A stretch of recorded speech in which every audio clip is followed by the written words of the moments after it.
Most people drive Uber to pay for rent. Well, not me. Not anymore. I drop off haunted mirrors and pawn shops that shouldn't exist. The kind of shops that appear one night between a dry cleaner and a vape lounge and vanish by morning like they were never there. I drive vampires to blood orgies. I get paid in cash, cursed coins, enchanted jade, and sometimes things that breathe for a few hours before crumbling into dust.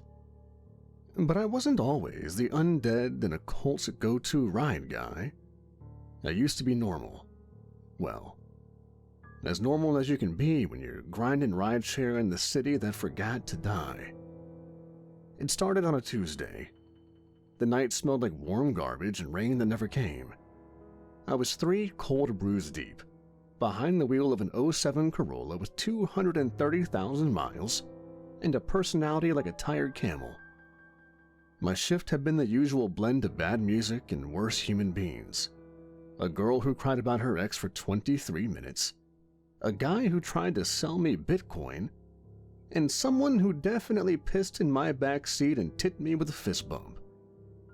I was about to call it a night when I got pinged for one last ride. The name on the request was Nico. Just that.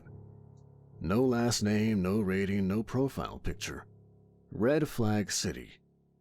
But it was a long ride with surge pricing, and I needed rent more than I needed my dignity. I pulled up outside this fancy old hotel downtown. The kind of building that had gargoyles on the corners and windows that looked like they'd seen some shit. And then he stepped out. Black suit, black gloves, black hair slicked back like he'd been styled by a mortician with a flair for drama. He didn't walk so much as glide, and he smelled like grave moss and high-end cologne, like if death got a subscription to GQ. He opened the door without asking if it was his ride, just got in and said, "Drive me to Lux. Don't take the interstate." I don't know why I didn't question it. Maybe it was the voice. Low, smooth, with an accent I couldn't place. Roman, European, cult leader chic? Whatever it was, I drove. Lux turned out to be one of those places you hear about but don't believe exists. An underground nightclub with no signage, guarded by 2 guys who looked like they bench press humans for fun. The kind of club that made the air taste like smoke and sin. The whole way there, the guy didn't say a word. Just stared out the window like he was watching something I couldn't see. Then, as I pulled up to the curb, he turned to me and smiled, and I saw them. The fangs. Subtle, but there. A glint of something wrong behind his lips. He handed me a wad of hundreds, at least $2,000, and he said, "For the ride," slipping the money through the divider. "And for your silence." Man, you can buy a lot of silence with this much money. He smiled wider. "Then I'll consider us friends." And then he was gone. Just like that, into the club, past the line, no ID check, no waiting. Like the night swallowed him. Now, a smarter man would have driven home, deleted the app, and maybe gone back to community college. But me? I sat there in my car for 10 minutes with a stack of cash in my lap and adrenaline in my throat, thinking about that smile and those eyes and the way the world had shifted just a little when he got in my car. I was back the next night, and the night after that. It took a week before he gave me his card. Black as ink. No writing except a symbol I didn't recognize, and a number etched in deep red foil. "Call if you want more," he said. I waited about another week, and then I called. The next ride wasn't to a club. It was to a place in the woods that didn't show up on GPS, down a gravel road that scraped the undercarriage of my car and nearly took off my muffler. I figured it was some kind of private party. Instead, I rolled up on what I can only describe as a rave for monsters. There were bonfires and music, but also things with wings and claws and glowing eyes, dancing and howling and chanting in languages that made my ears ring. I swear, one guy had antlers and was levitating. Another looked like he was made of smoke and teeth. No one even glanced at me, except Nico, who stepped out of the car like a king returning to court. He handed me another stack of cash before he vanished into the crowd. As he turned, he looked at me, and this time he didn't bother to hide his fangs. "You'll be hearing from me again." And I did. That was 3 years ago. Since then, I've delivered cursed mirrors, ancient relics, live beings, some sedated and some not, and once, a box that rattled and meowed and then exploded into moths. I don't ask questions. I don't touch the cargo. I get paid, usually in money, sometimes in blood opals or luck stones or coins that scream if you flip them too many times. I've got rules, hard ones. Never open a sealed package. Never cross through old church grounds. Always keep a line of salt across the dash. And if Nico calls, you always answer. Because Nico doesn't just run deliveries.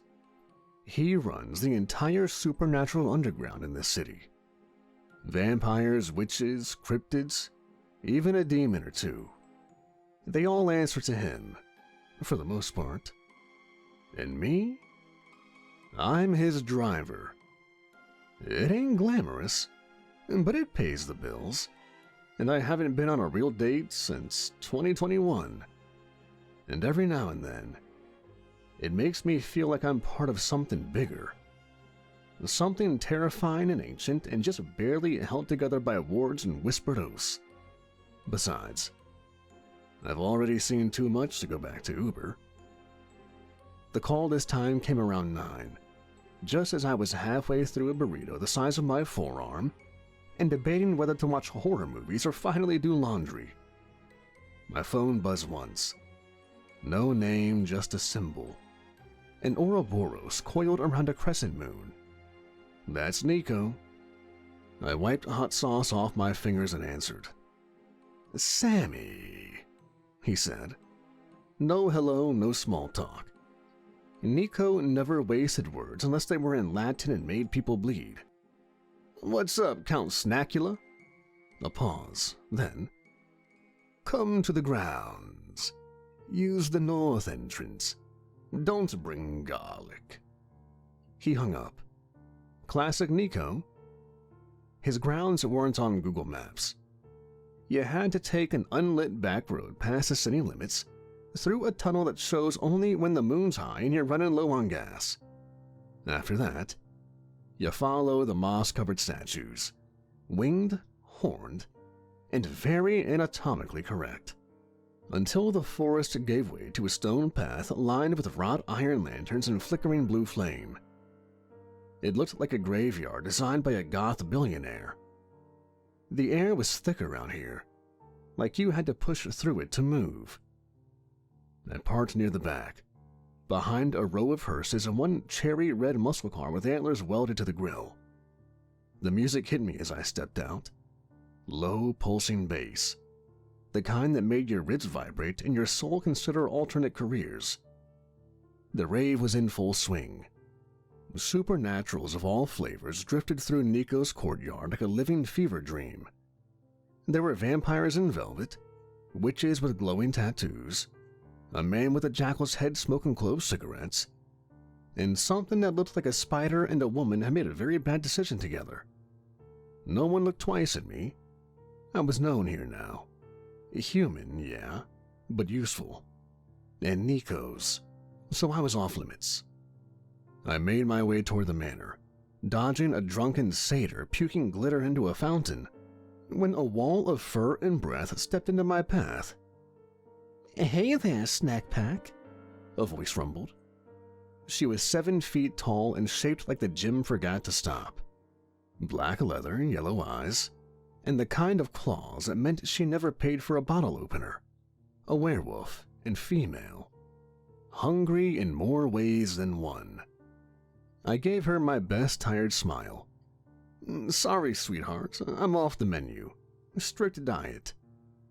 She leaned down and stiffed my neck, nostrils flaring. Smells like stress and secrets. I want me some of that.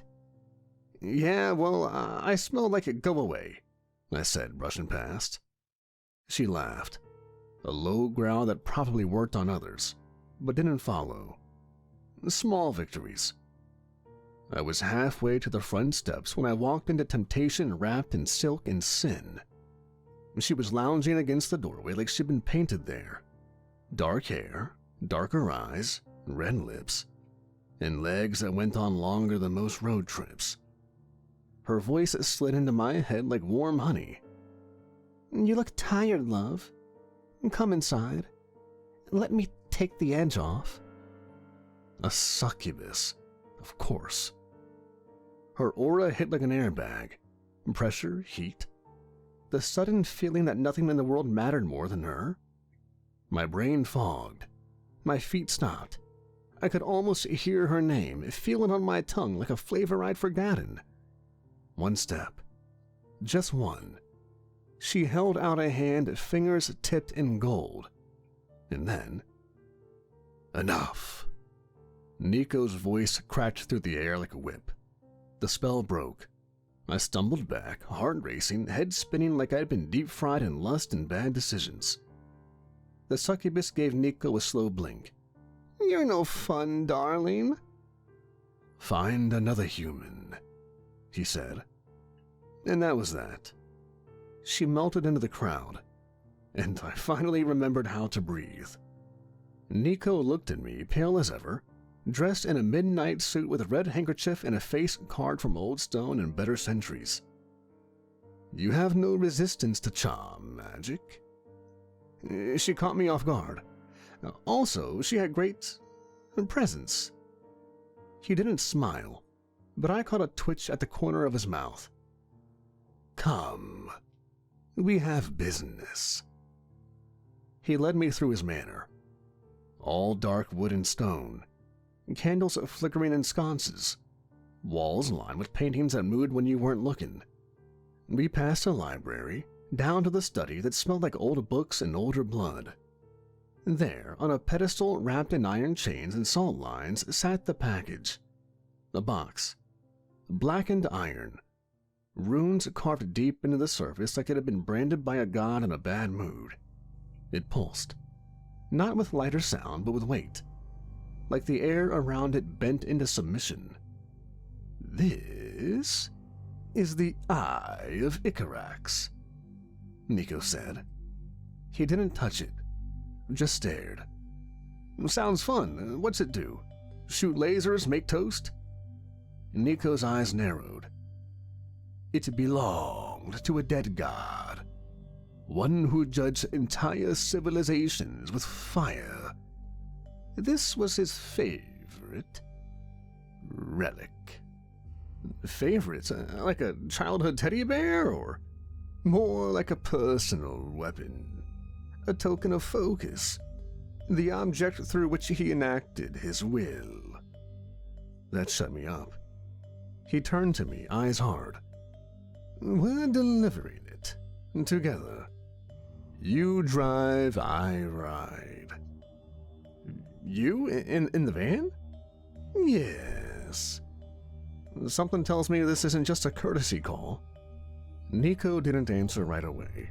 He walked to the window, watching the rave through stained glass. Something's stirring. Others are aware. The eye has resonance. It woke something up. Awesome, I said.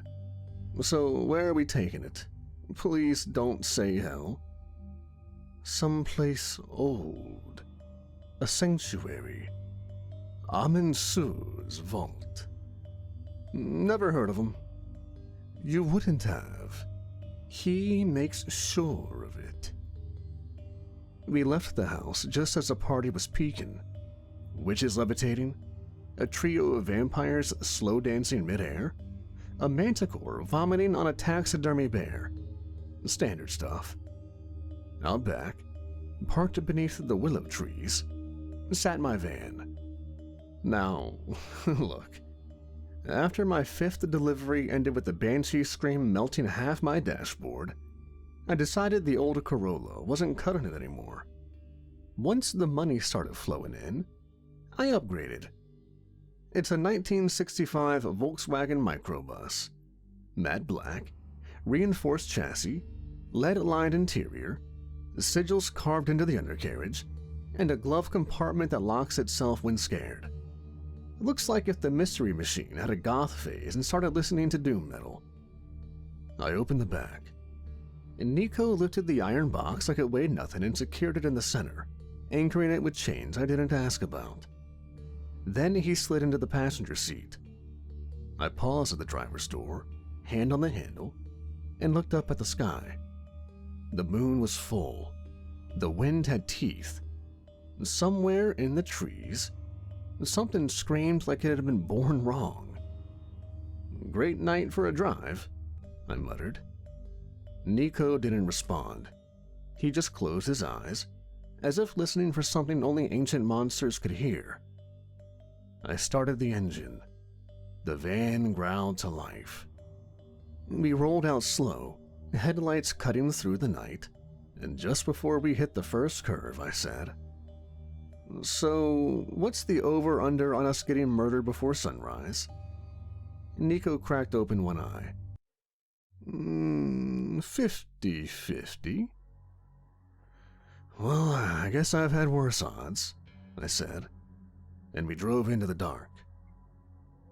We'd been on the road for about 45 minutes before I realized Nico hadn't said a single word since. That was fine by me. The guy wasn't exactly a bundle of joy to road trip with. The van rattled slightly, the chain-bound box in the back giving off a low hum I could almost feel in my teeth. I turned the radio on, just to break the tension, but all I got was static and the sound of what might have been something breathing too close on a mic. I turned it off again. Nico finally spoke when we passed a crooked mile marker on the side of the road, hand-carved, moss-covered, and definitely not put there by the Department of Transportation. "Slow down. There's a checkpoint ahead." "There's no cops out here," I said, but eased off the gas anyway. I didn't say cops. Sure enough, about a quarter mile up I saw it. Lights through the trees, flickering like candles. Then figures. 3 of them standing in the middle of the road. No signs, no signals, no weapons. Just standing there like they'd been waiting. And they had. "Witches," Nico said. "Friendly? We'll see." I brought the van to a slow stop. The engine clicked quietly as it cooled. Nico sat motionless, hands in his lap, calm. But the air around him thickened. If vampires had a battle mode, I could feel him shifting into it. The witches didn't move. 3 women all dressed in black, but not in the cliché witchy way. More like biker jackets, torn jeans, and boots that had seen more grave dirt than sidewalks. Their tattoos glowed faintly along their necks and arms. Runes, moon symbols, things that moved under the skin if you looked too long. The one in the middle stepped forward. Her hair was short and silver, and her eyes were the color of cigarette ash. "Sammy," she said, smiling like she remembered something funny. I blinked. "Lena?" I'd delivered a cursed amulet to her once. One of those jobs where the item cried blood and screamed when the box shook. She'd opened the crate without gloves, smiled like it was a birthday gift, and tipped me in a coin that never stayed in one place for long. I liked her, mostly. In the way you like a storm that passes without flattening your house. "You always did show up at the worst possible times." "And yet I'm still breathing." "For now." Nico opened his door, slow and measured, and stepped out like he descended from Olympus. Lena and her sisters tensed. Not obviously, but enough. "Nico? Didn't expect you to be riding shotgun." I didn't expect you to be out here playing highway patrol. She grinned. Funny how life's full of surprises. The other two witches stood silent, but their eyes were on the van, more specifically on what was inside it. I could feel the pressure building like the atmosphere before a storm. The eye didn't make noise, didn't glow, didn't do anything flashy, but it was present, and they could sense it. Lena circled the front of the van, peering into the windshield and then back at me. You're carrying something nasty in there, Sammy. Yeah, well, rent's due. She cocked her head. You even know what it is? Something old, something heavy, something Nico doesn't want me touching. Smart of him, she said and turned to Nico. We'll make this simple. Trade us the box. We'll take it somewhere safe, bury it where even the guys won't sniff it out, and you get to walk away. No. That was all Nico said. No posturing, no threats, just no. Lena nodded like she'd expected that, then walked closer, boots crunching over gravel. You sure you want to play it that way? Word's already out. You're not the only one sniffing around tonight. I can handle it. She looked at me then. This time the smile was gone. You can't. You're a human caught between gods and monsters, and one of them's riding in your back seat. I almost said something. A joke, a deflection, but couldn't find it. She wasn't wrong. I was just a guy with a magic-proof van and a death wish. Lena exhaled, stepped back, and held up her hand. One of the witches handed her something. A bone, carved with runes tied with red twine. She tossed it to me, and I caught it reflexively. A ward. Single use. If things get bad, really bad, break it. It'll blind whatever's chasing you for a few seconds. That's all I can give you. Why help? She looked past me and at Nico. Because when he fails, I want someone to remember who tried to stop him. Then she turned, and the witches vanished into the trees like smoke on the wind. Back in the van, Nico didn't say anything for a while. Just sat there, eyes closed, breathing like a man trying not to lose control. Eventually, I cleared my throat. So, that went well. She won't stop us, but she is, right? Others are coming. Any idea who? Worse than witches. We rolled back onto the road, headlights cutting through the dark. The box behind us sat silent, but I could feel the world bending slightly around it. Not in a flashy, magical way, but in the way old things do, when they start waking up and remembering what they were meant to destroy. And ahead of us, the night was just getting started. The road out of the witch's territory was long, dark, and quiet. Not peaceful quiet, more like the kind you find in the back of a funeral home, where even the furniture seems to be holding its breath. Nico leaned his seat back slightly, one hand resting on the hilt of a blade hidden in his coat. He hadn't said much since we'd left Lena and her coven behind, which I was starting to suspect was his version of brooding. Or maybe he just really hated car rides. Me? I hate silence. So, I said, glancing over at him, you ever think about getting a motorcycle? I feel like you're the type. Nico arched an eyebrow. I've ridden horses into battle. Motorcycles are noisy. You literally live in a gothic rave castle and throw parties with bass so low it rearranges my organs. Noisy is your aesthetic. He smirked barely, then closed his eyes again. Horses don't explode when shot, or veer into trees.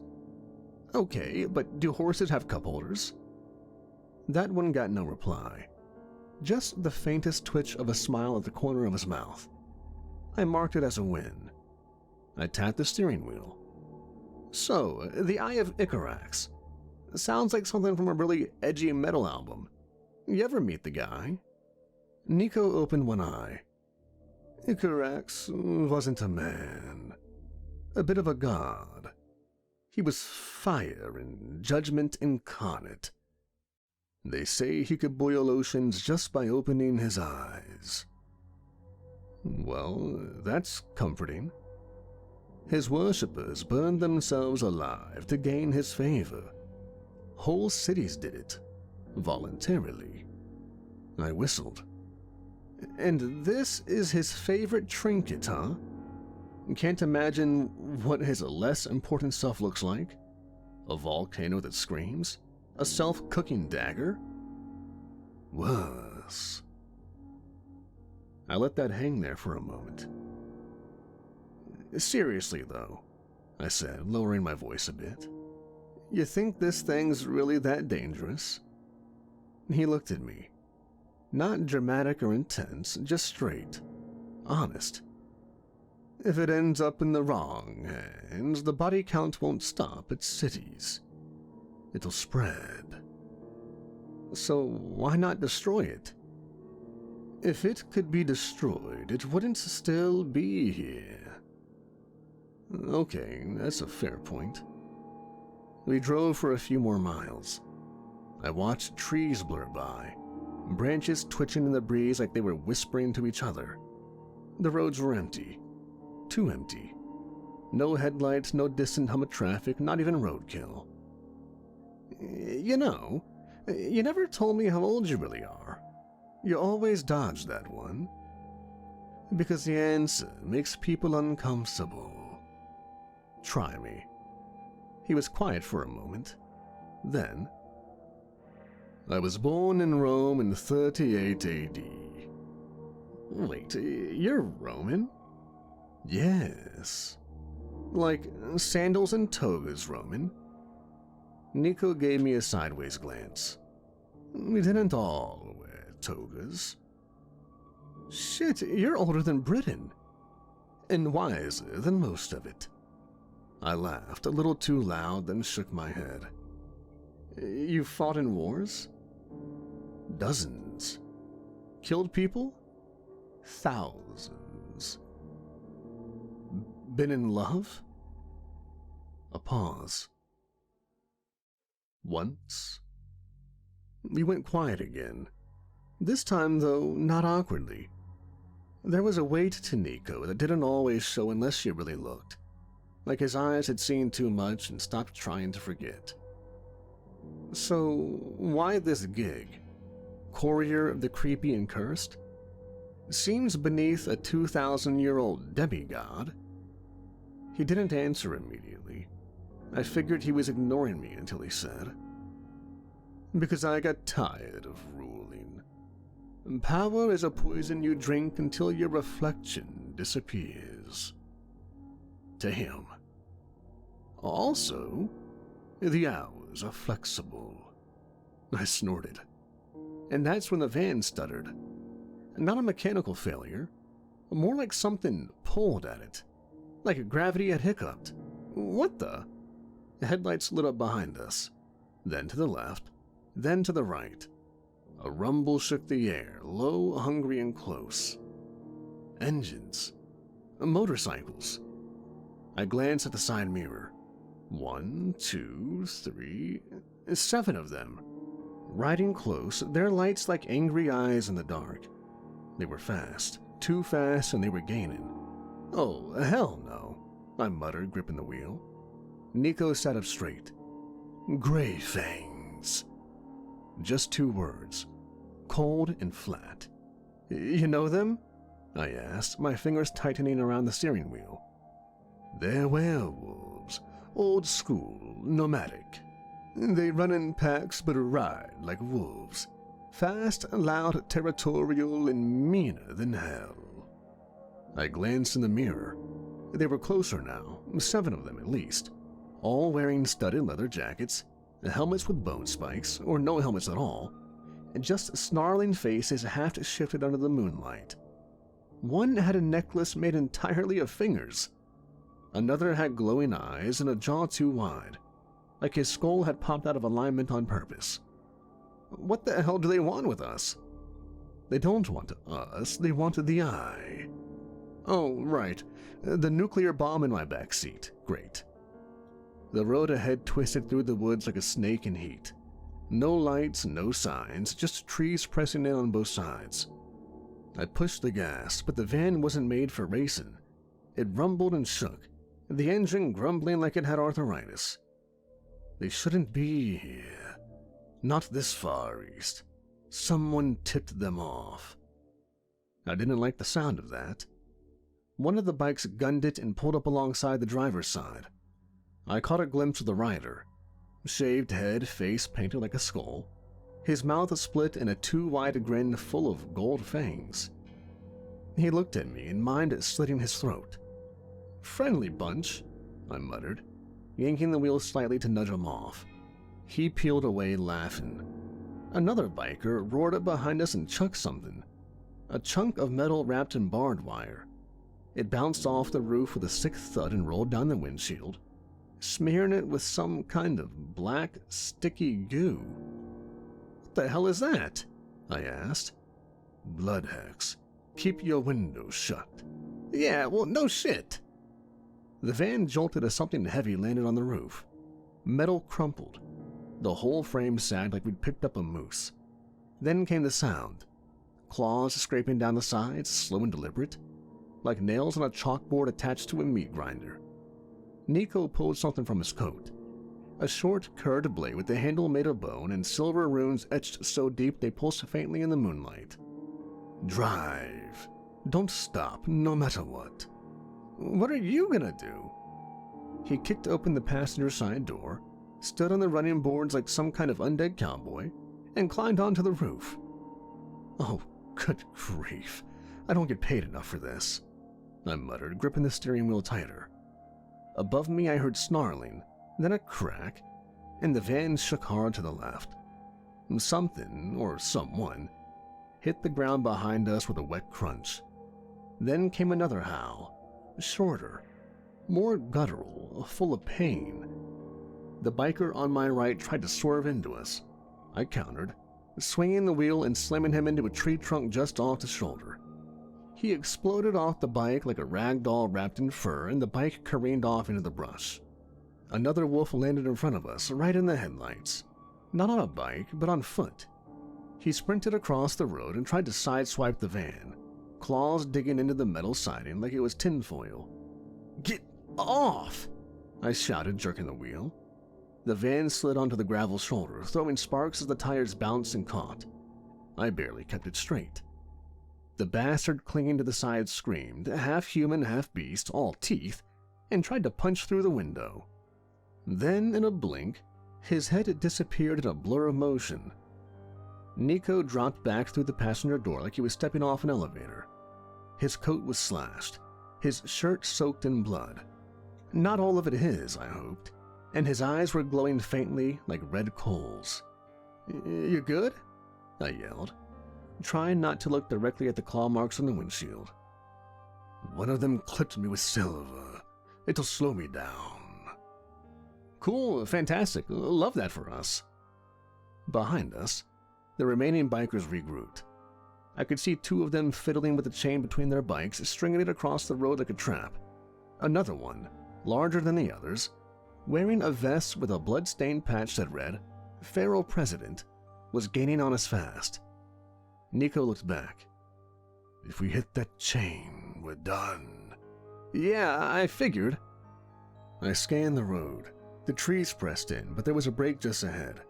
A narrow logging trail, barely wide enough for the van, but it might take us around. "Hold on," I muttered and yanked the wheel right.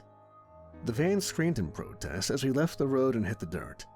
Branches slapped the windows, mud flew. I could barely keep it steady as we bounced over roots and rocks. "They're following, but not all of them, just the fast ones." Why does that sound worse? Because the fast ones are the hunters. Of course they were. One of the bikers cut through the trees, launching off a fallen log like he'd done it 100 times already. He landed a few feet ahead of us, dismounted midair, and sprinted on all fours toward the windshield. "Duck!" I shouted. Nico opened the passenger side door and was on him instantly, faster than I could blink.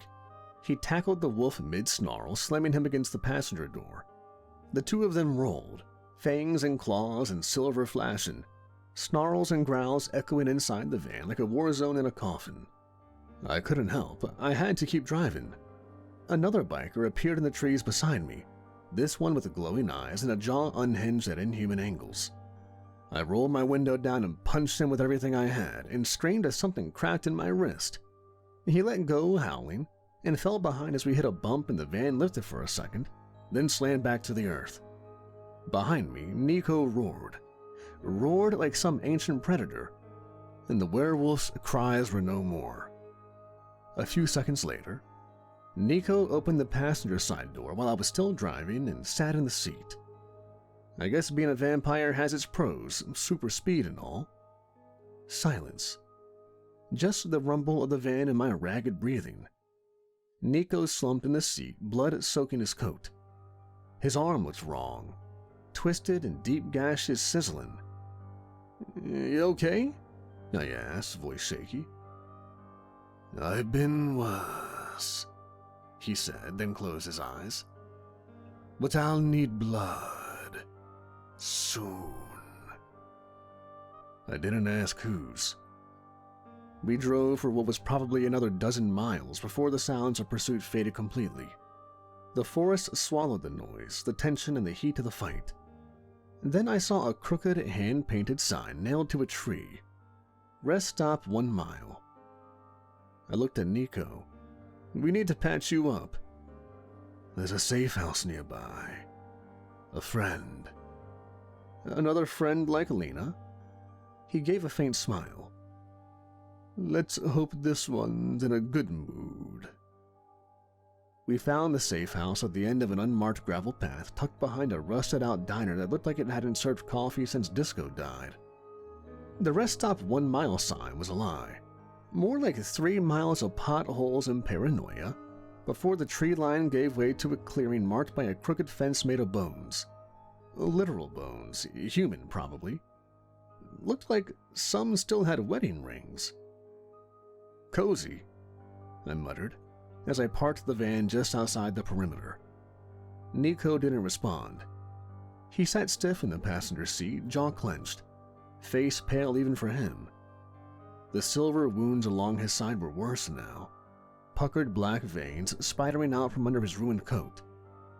He hadn't said a word since the last stretch of road, which was how I knew he was hurt and bad. And that scared the shit out of me. I killed the engine and helped him out. He tried to wave me off, but nearly collapsed after the second step. I caught him. The air around the safe house was thick with the smell of moss and incense and something sweeter, like sugar and rot mixed together. The building itself was an old 2-story farmhouse, paint peeled away, the shutters hanging like broken wings. But beneath the decay, I felt it. A presence. I knocked once on the warped front door. A few seconds later it opened. The witch on the other side was tall, maybe 6 feet, with dark brown skin and eyes that flickered like candlelight. Her hair was twisted into coils that defied gravity, and her long coat looked stitched from crow feathers and thorns. She leaned in the doorway, arms crossed, looking us both over like we were stray dogs. "You're bleeding on my welcome, Matt," she said. Nico coughed, black blood and thick. "Sister of Lena?" The witch nodded once. "Mara, 3rd seat in the coven." "We need shelter. And blood." Mara raised an eyebrow.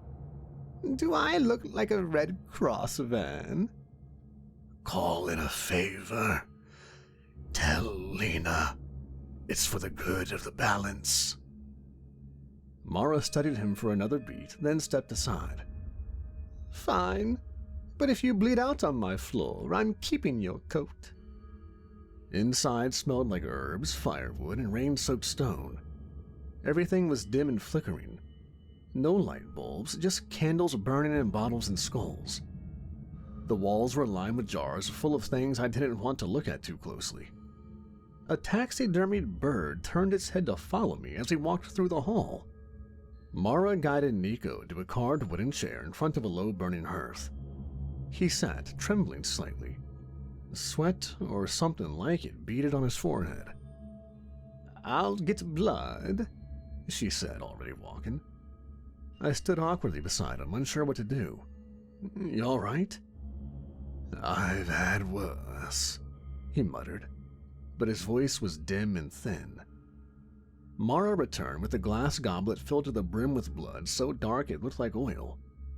Nico took it with both hands and drank it in slow, hungry gulps. His throat worked with each swallow. Some color returned to his face, but not enough. And still, the wounds didn't close. Mara noticed it too.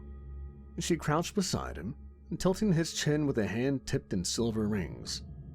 "You've fed, but you're not healing," she said, frowning. Nico said nothing. "Let me see," she said. He hesitated, then peeled back the torn fabric of his shirt. The gashes across his ribs were deep, inflamed, and wrong. The skin around them pulsed with a faint, sickly light. "That's not silver poisoning, that's a curse." "A werewolf clawed him. That means something?" She turned to me, surprised I spoke. "Most don't, but yes. Some werewolf packs use cursed claws dipped in hex ink and filled with blood rites. It's not designed to kill quickly." I looked at Nico. "What?" Nico looked paler than usual. His jaw tightened. "Can you fix it?" "I can undo it, but not without cost." "Money's not a problem," I said quickly. Mara smiled, showing her white teeth with a little too much gum. "Oh, honey, you're in a witch's house. We don't take PayPal." She stood, walked to a cabinet, and began pulling herbs and vials and bones from glass jars. Her voice floated over her shoulder. "My coven will claim a favor, a standing debt, one that can be called in at any time, one that cannot be refused." Nico didn't blink. "Done." "Just like that?" I asked. He glanced at me. "We don't have time to bargain, and you can't drive this thing alone." Fair enough. Mara laid out a ritual circle of salt, iron nails, and black candles. She used a needle to draw blood from Nico's palm, muttered words in a language that made the flames bend sideways, and poured a green liquid over the wounds that hissed and smoked like acid. Nico screamed. It wasn't loud, but it was raw. The air thickened. The flames danced violently. The wound on his ribs began to knit closed, the black veins retreating. Mara swayed slightly as she finished, sweat on her brow. "It's done." Nico's breathing slowed. He flexed his hand, skin whole again. "You'll be back to strength by nightfall. Until then, avoid sunlight and idiots." "Noted," he said, glancing at me. "Hey, still in the room?" "And you, driver?" "Sammy." She raised her eyebrows. "Take care tonight. Tell Lena I held up my end. Your favor's marked." "I'll remember," Nico said, slowly rising. We stepped back into the night, the air colder now. The forest didn't feel as if it was watching. But it didn't feel safe either. Nico climbed into the van, slower this time, but there was strength in him again. "You good?" I asked, starting the engine. "Better, but the clock's ticking." "Yeah, so what now?" "Now we finish it." The road narrowed the further we drove, from paved to cracked asphalt to dirt and finally to something that barely qualified as a trail. Trees pressed in close, branches like arms, roots rising up like knuckles. The van creaked with every bump, the headlights catching flashes of worn stones, twisted symbols, and bones tangled in roots. Nico hadn't spoken in 20 minutes. He stared out the window with that 1,000-yard stare, or 2,000-year stare, like he wasn't just watching trees, but remembering things he hadn't tried to think about in centuries. "Feels like we're driving into a place that doesn't want to be found," I said. "It doesn't. That's the point." I let the silence stretch. Still, if you're trying to hide the most dangerous artifact on the planet, building your vault in the Appalachian Hills seems low-key. "This isn't Appalachia anymore. Not really. We crossed the threshold 10 miles ago." That wasn't a metaphor. Not with him, not tonight. Eventually the van couldn't go any further. The trail ended at a wall of stone, moss-covered and cracked with no path forward. Just a crooked wooden sign half-rotted into the ground, burned into a single word in a language that made my head hurt to read. "This is it," Nico said, stepping out of the van. I followed, the cold hitting like a slap. The trees behind us didn't look the same anymore. Thicker, older, and wrong. Nico popped the back of the van. The eye sat in his iron box, still chained, still pulsing like it had a heartbeat of its own. He lifted it without a sound. It didn't seem heavy in his hands, but the air around him sank like gravity had just changed his mind. We left the van behind. The hike wasn't long, maybe a mile, if that, but every step felt like we were walking backward through time.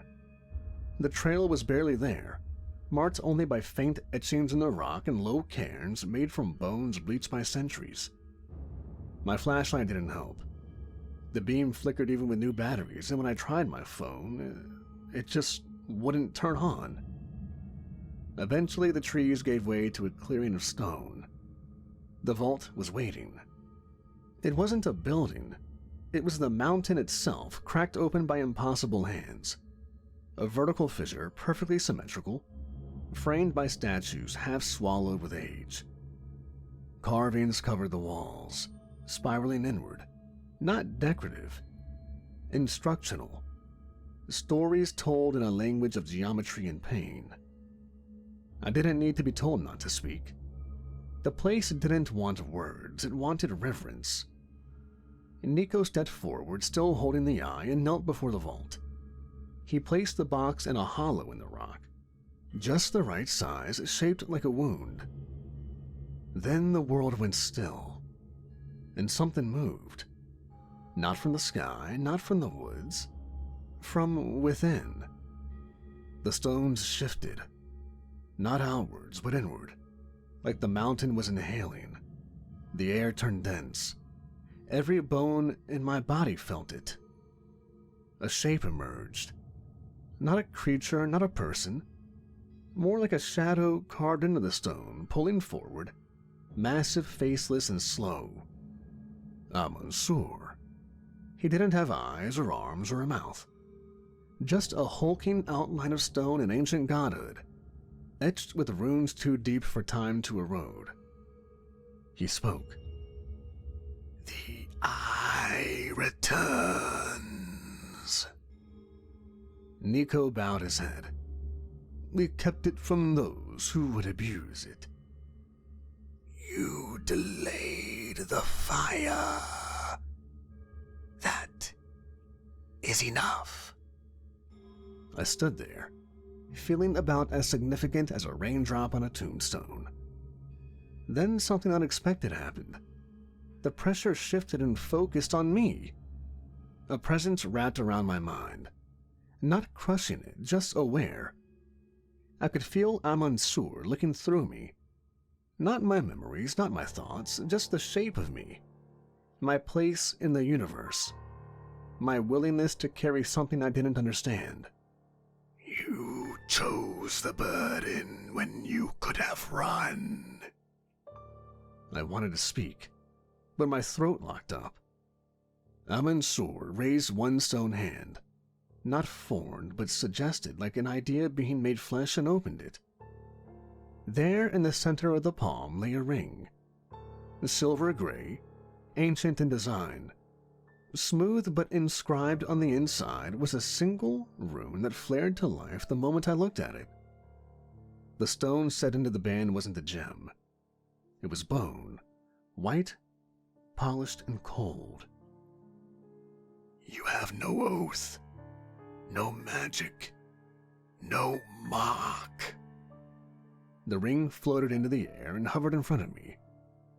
"This will shield you against curses, against flame, against the cruel bending of will.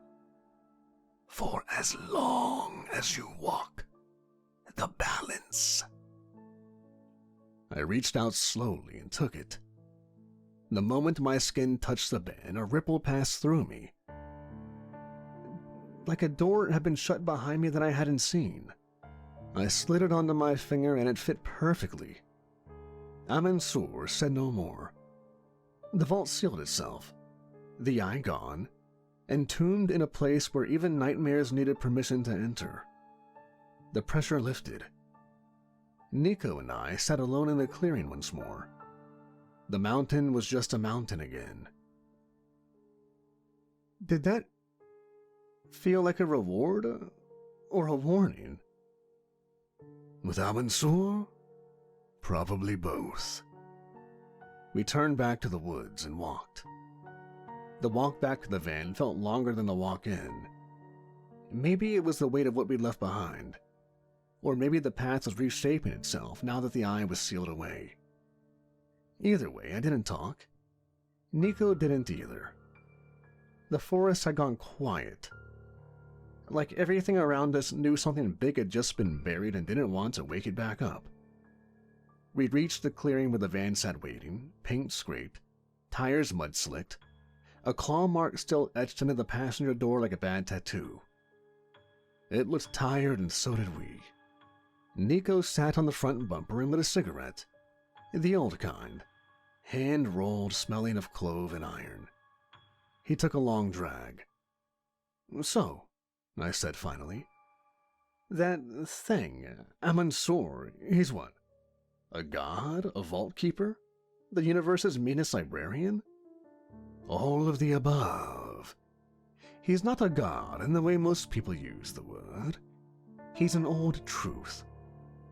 One of the gods had decided to stay buried when the others fought for followers. And the eye?" He flicked ash onto the dirt. "A piece of Icarax. His focus, his fury. That artifact wasn't just dangerous. It was him in a way. His will, his hunger. All wrapped in metal and waiting." I looked down at the ring on my finger, still cool to the touch, still heavy with meaning. "And now it's locked up." I sat beside him, stretching out my legs. My muscles ached. My brain was a blender full of weird symbols and god mountain vibrations.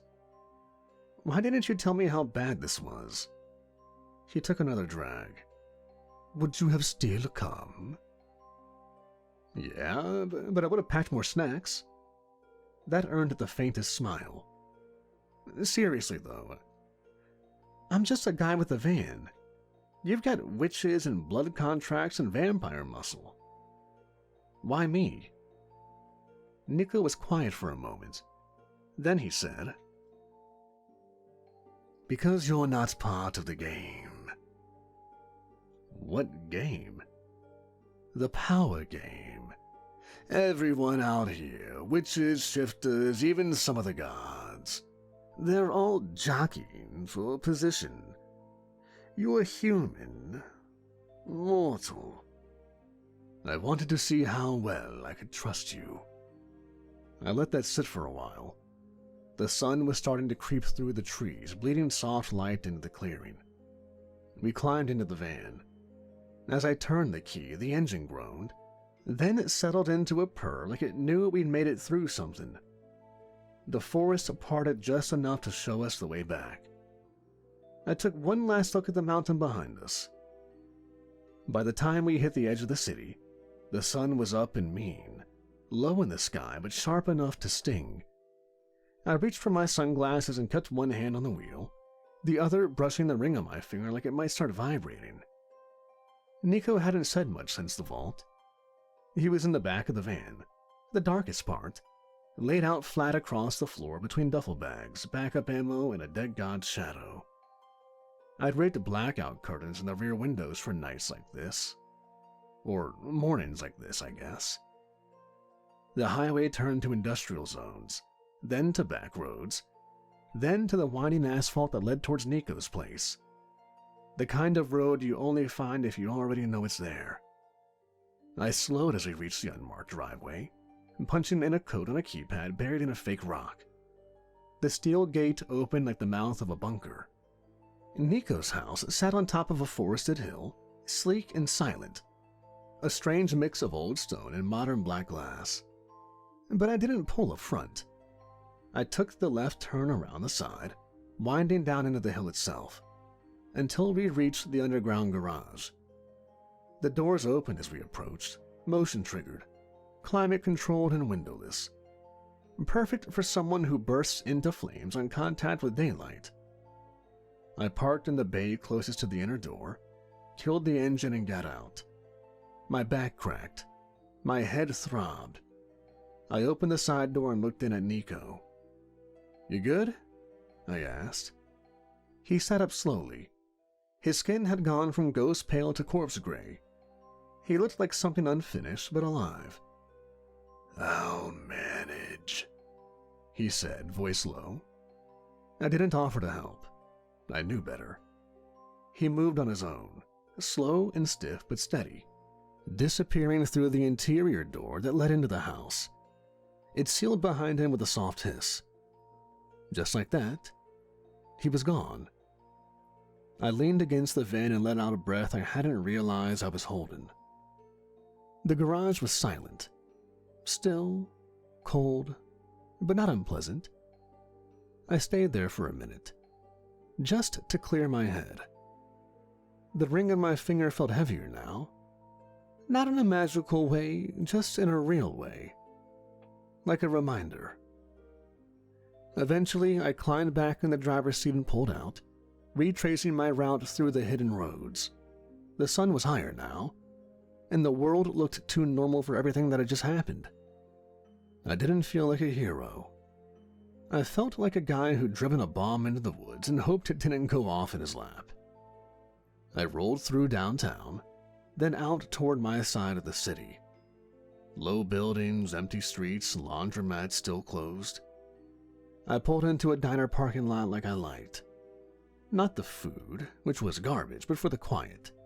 I sat there a minute, engine ticking, caffeine long burned off.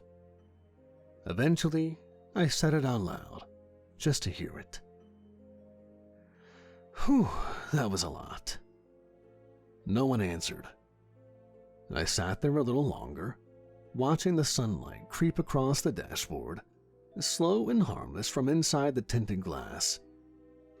The ring caught a sliver of it and didn't flinch. Neither did I. I looked into the back seat. A stack of cash was waiting there. Nico really gave me the hookup this time. I picked it up. Looked to be at least 10,000 at a glance. Then again, I did have to make some pretty big repairs to the van. The job pays well. The job is dangerous. And for better or for worse, I am the guy they call to drive the night shift.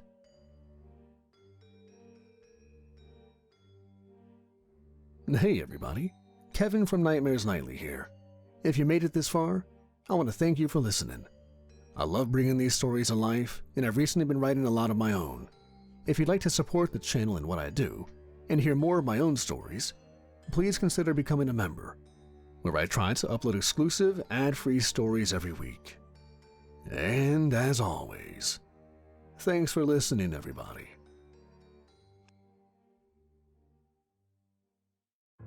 Most people get phone calls, and sometimes I do, but this time I got summoned. It wasn't a ring or a ping or a cheery "you up" text.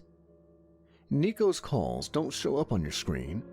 One moment you're brushing your teeth and scrolling through memes. The next your front door is open. There's a folded card on your kitchen table that you're sure wasn't there a second ago. And it just says, "Drive now." So I did. Nico's mansion is about 40 minutes outside the city if you're obeying traffic laws. I wasn't. I took the back roads, rolled up with my headlights off, and parked outside the wrought iron gate with the same nerves I had the first time I visited. It's the kind of place that makes you feel like the building itself is watching you. Tall stone spires, dead ivy crawling up the walls, and these awful cherub statues flanking the entrance that look more like baby gargoyles and cute Renaissance child. The gates opened on their own. They always do. Never once have I seen a butler or a servant, but things happen around here. Doors open, hallways light up, things clean themselves. Old Roman magic or undead Roomba, I don't ask. I parked next to Nico's obsidian blackjack in the driveway, which looked freshly waxed despite the fact that it hadn't moved in weeks. The house loomed above me like a Gothic painting with money. The front door swung open as I approached. I stepped into the cold air of the foyer, already smelling incense, blood, and some cologne that probably hadn't been sold since Julius Caesar was alive. And there he was, standing at the top of the staircase like Dracula's cooler older brother, wearing a black three-piece suit, shirt unbuttoned just enough to show the faint scar of an execution from centuries ago. "Samuel," Nico said, voice like smooth steel. "You're late." "I'm 10 minutes early." "Which is 10 minutes later than I prefer."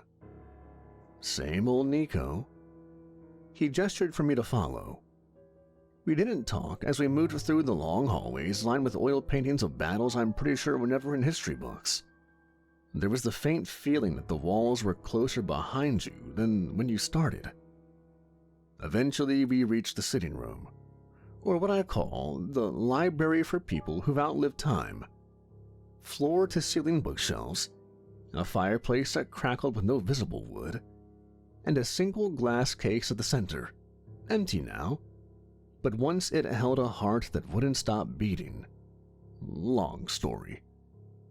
He motioned toward the leather chair across from him. I flopped into it. He poured 2 glasses of something red and ancient. I didn't ask what. "So," I said, taking the glass, "what horror am I to chauffeur today? A haunted mirror? A demon with a travel phobia? A warlock who doesn't tip?" Nico sipped and smiled, those canines just a little too sharp for comfort. "Something far more delicate and far more dangerous." "Great. Love delicate. Always ends with a concussion and a ruined shirt." He rose and walked to a locked drawer, pulling out a small, lead-lined briefcase. No markings, but the second he opened it, I felt it. Pressure. Like the air in the room took a step forward. Inside was a scroll, no bigger than a foot long, wrapped in red thread, tied with a knot that pulsed faintly like a heartbeat. The material wasn't paper or cloth. It shimmered like wet silk, but with weight. "This is the contract of tears." I didn't touch it. He continued. "It's an artifact made from soul cloth. Do you know what that is?" I'm guessing not the newest drop from Supreme." He ignored me. "Soul cloth is woven from the remnants of promises, vows, betrayals, threads of memory and regret, usually used for binding spells, but this is different. It's a contract, a truce between 2 bloodlines that have been at war since the 1940s. He didn't have much to say. I already knew. "Cutter Vale, Red Howl." Nico nodded. "And Seraphine Moreau." Of course, the Vampire Ice Queen and the Werewolf Biker King. If the Hatfields and McCoys were supernatural crime lords with centuries of vendettas and body counts, it'd be them. They agreed to this? I asked. With conditions. The contract must be signed at neutral ground, and once signed, delivered to an arbiter for sealing. Who's the arbiter? Not your concern, Sammy. Just get it there. Once delivered, the truce becomes binding. Breaking it invokes consequences. What kind? He looked at me in that way he does when he's deciding whether I need to know the truth or just enough to get through the night. The kind that ends dynasties. I leaned back and took another sip. Sounds fun. So, where's this handshake happening? Nico smiled. A place you've never been. Papa Stix's. That name felt heavy, like it echoed even though no one else was in the room. You're sending me to Papa Stix? Doesn't he eat liars for breakfast? He enforces neutrality. It's the last truly balanced ground in the city. Both Seraphine and Cutter agreed to meet there. You'll bring the contract. They'll sign. And then you'll drive it to the arbiter before anything goes wrong. And when exactly does something not go wrong? He raised his glass. That, Sammy, is why you get paid. I exhaled, feeling the weight of it already.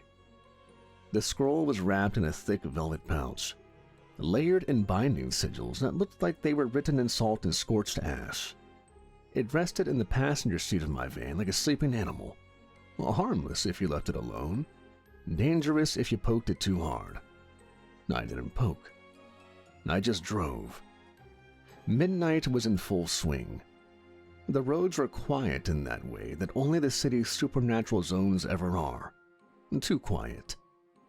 I was heading to Papa Stix's, and even though Nico had assured me it was perfectly secure, my gut was already tightening like a fist in my stomach.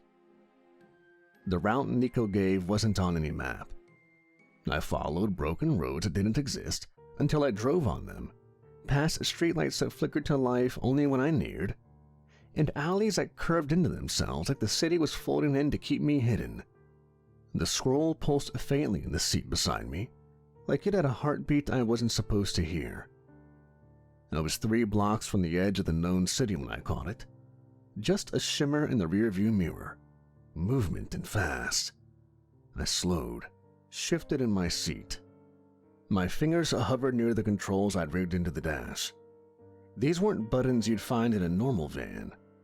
I made quite a few modifications since my last delivery with Nico to an ancient god.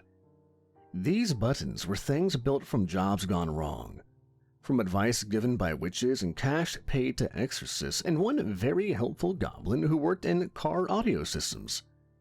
The shimmer came again, closer now. No lights, no engines. Just something riding the wind like a bad thought. Then I heard it. The grind of claws against pavement, and the low, guttural rumble of a growl too deep to be human. Gray fangs. I flipped a switch. The van's undercarriage thrummed as holy oil sprayers came online. I hit another button. Headlights surged to full beam, laced with glamour-breaking incantations etched into the bowls by a blind enchanter. Everything in front of me lit up like a crime scene, and that's when I saw them. 3 motorcycles, matte black, rimless wheels, tires wrapped in barbed chain. Their riders weren't human. Not anymore. Twisted werebeasts, hulking and pale beneath patchy leather and cracked helmets. Their eyes glowed yellow under the light. One had a machete strapped to his back. Another carried what looked like a morning star forged out of a mailbox and a demon spine. They pulled up on either side of me, flanking me with grins full of broken teeth. The lead rider raised a gloved fist, signaling something behind me.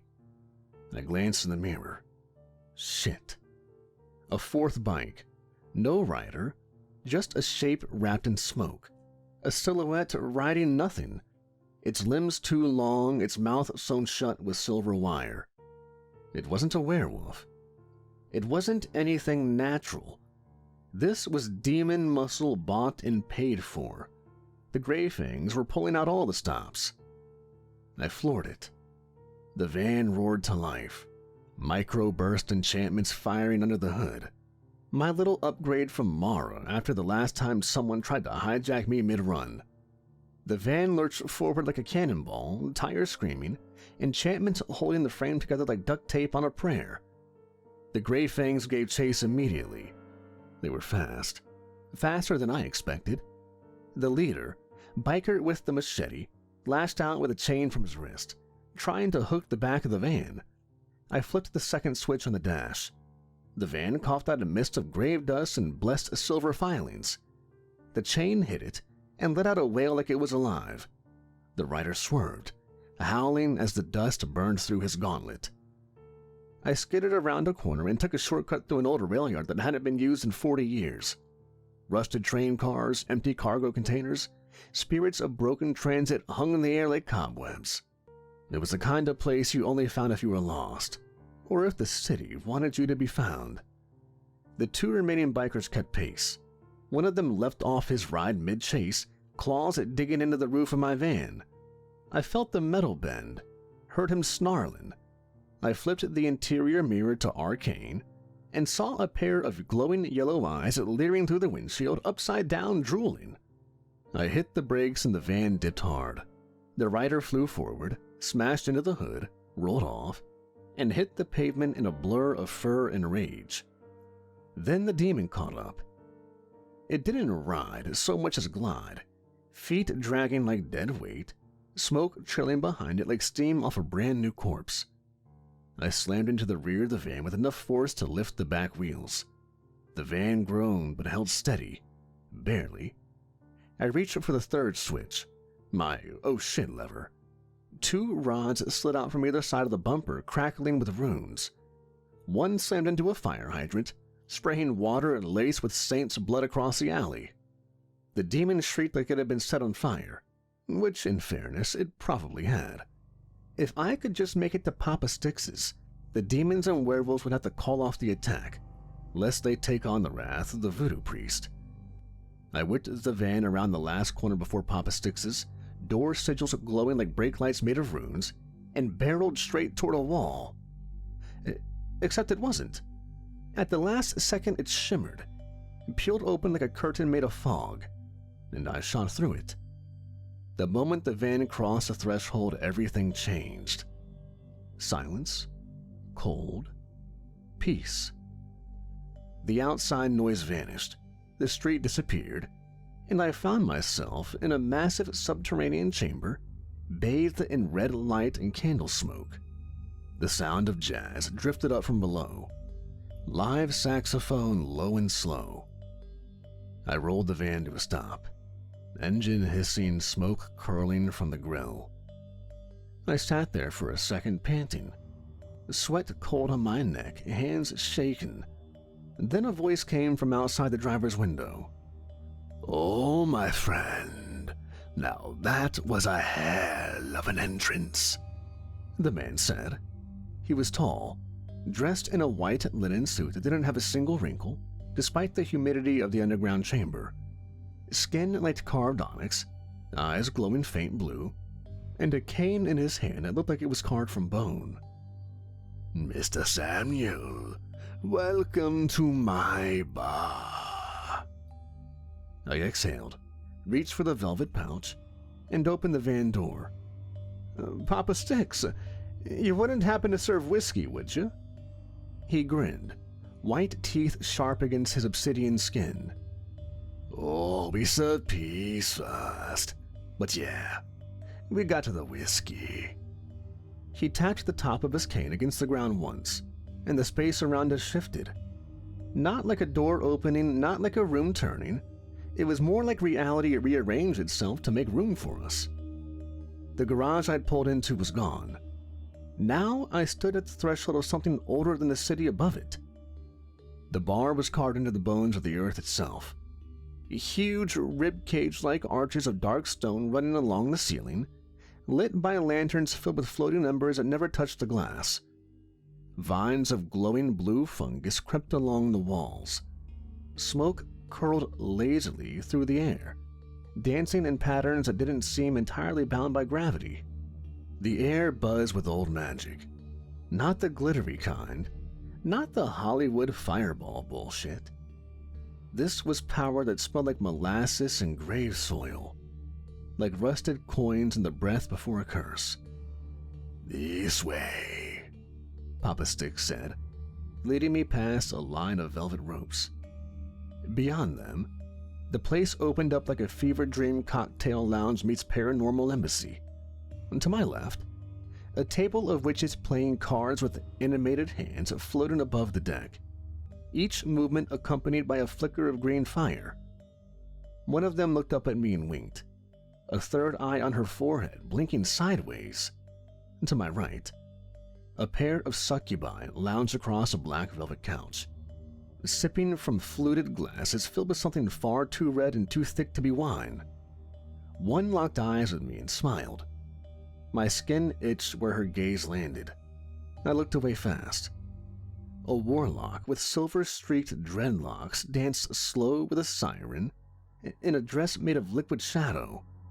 Her voice, even in soft humming, made me feel like I should be drowning somewhere.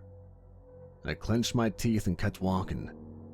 In the back corner, a vampire in an immaculate white tux was playing a piano that had no keys, just bone stubs that sounded like crystal bells. Each note sent pulses through the floor like heartbeats.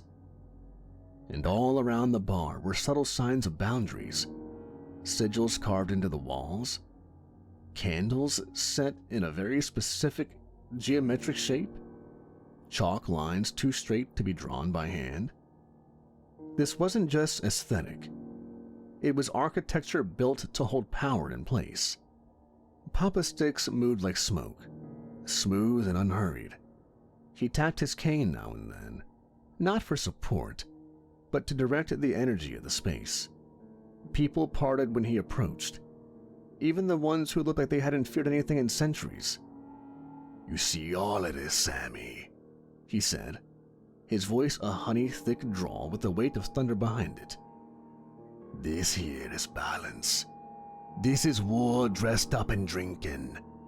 This is where enemies meet and leave alive, because I say so." "Not that I don't love the ambiance," I said, "but what keeps everyone from throwing chairs the second the tequila runs dry?" Papa Sticks smiled as we passed a cluster of ghouls huddled around a hookah exhaling glowing mist. "Respect, rules, fear. Don't matter how old you are or what blood you drink. Everyone bleeds. And I make sure every creature who steps into this house remembers that." He guided me down a hallway that curved like a nautilus shell. The walls shifted color as we moved, paintings that blinked, mirrors that didn't reflect what was in front of them. "No blood gets spilled in Papa Sticks's. That's the deal. Been the deal since before the court piece, since before the council fell. And anyone who breaks that rule, they answer to me." I noticed now that the cane he carried wasn't just carved bone. It was a femur, a human, scrimshawed with symbols that writhed faintly under my gaze. The top was capped with a gold-plated sheath, a serpent biting its own tail. "I don't like the violence. I prefer order, parley, negotiation. But if someone tests my domain, I take their name, not metaphorically. I strip the name out of existence. They walk the world forgotten, unrecognized, like a ghost wearing their own skin." "Subtle," I muttered. "Effective," he countered. He stopped at a heavy blackwood door covered in carvings. Each one was an icon I didn't recognize. Spirals, animals, eyes in sets of 4. They pulsed softly in sequence like the door itself was breathing. "This is where the signing-will happen. Neutral ground sealed in triple oath. Once before parties arrive, you bring that scroll inside and place it on the table. You don't talk unless I tell you to. You don't even blink too loud. You feel me?" "Loud and clear." He turned to face me fully. The playfulness in his voice was gone now. What remained was old power, measured, ancient, and watchful. "Samuel, I let monsters in here because I know their rules. Their blood, their stories. You ain't got blood magic. You ain't a wolf, you ain't a corpse in a suit. You're human. And that makes you vulnerable." "You're saying I should have stayed home?" "I'm saying once this thing is in motion, you're the thread that keeps it from unraveling. Seraphine and Cutter hate each other. They'd snap each other's necks for looking crooked if I weren't the one pouring the drinks. But they both agreed to sign. That means something. And you're the one trusted to carry the damn scroll." I swallowed. The weight of the pouch in my coat pocket felt heavier suddenly. Papa Stick stepped aside and motioned toward the door. "They'll be here soon. You've got 5 minutes to breathe. After that, we walk into history." I looked past him, into the dark wood of the door and the silence behind it. For a moment, I wondered how the hell I'd gone from ride-sharing for extra cash to holding a peace treaty that could end decades of supernatural war. And then I remembered the truth of my job. I drive the night shift, and sometimes the night drives back. The room was circular and windowless, lit by a chandelier of hanging bones that clicked softly when no one was speaking. The table at the center looked like it had been carved from a single piece of stone. Atop it, a black silk runner stretched across the center, embroidered with silver runes I couldn't read but somehow understood. No weapons, no lies, no blood. I sat on the edge of the silence, pacing like a guy trying not to pace. The velvet pouch holding the contract of tears lay in the center of the table, untouched, pulsing faintly like a heart refusing to die. The air shifted. Papa Sticks didn't announce the arrivals. He didn't need to. First through the doorway came Seraphine Moreau. She moved like poured mercury, tall, pale, all elegance and cold fire. Her hair was pulled back into a braid so sharp it could have slit a throat. She wore a fitted black coat with silver buckles and boots that didn't make a sound. No jewelry, no makeup. Just 2 eyes the color of a dying star, and the kind of presence that made the room feel colder as she entered it. She didn't look at me. She didn't look at Papa Sticks. She looked straight at the scroll. "Is it real?" she asked, her voice smooth and faintly accented, like French dipped in blood. "It's real," Papa Sticks said, stepping up beside her. "Good." She moved to the far side of the table and stood still. Didn't sit. Statues don't sit. The air shifted again, this time louder, more like a storm breaking through a crack in the wall. Cutter Vale entered like he'd kicked the damn door open, which he hadn't, but the way his shoulders filled the space made it feel that way. Leather vest, scarred arms, tank top that had seen better wars. He looked like a biker who'd bench-pressed a bear and then made the bear ride shotgun. His beard was wild, but his eyes? Sharp, intelligent, and dangerous. "Smells like rot in here," he said, sniffing the air. "You bring me here to get fancy with the leech's sticks." Papa Sticks' face didn't change. "I brought you here to end a war." Cutter saw the scroll, Then his gaze slid to Seraphine. She still hadn't moved. They stared at each other. No words. 10 seconds passed. Then 20. Then 30. The silence was so thick I could hear my pulse in my ears. And then Cutter grinned. Bitch still hasn't learned to say I. Seraphine's eyes flicked to him. Hello, dog.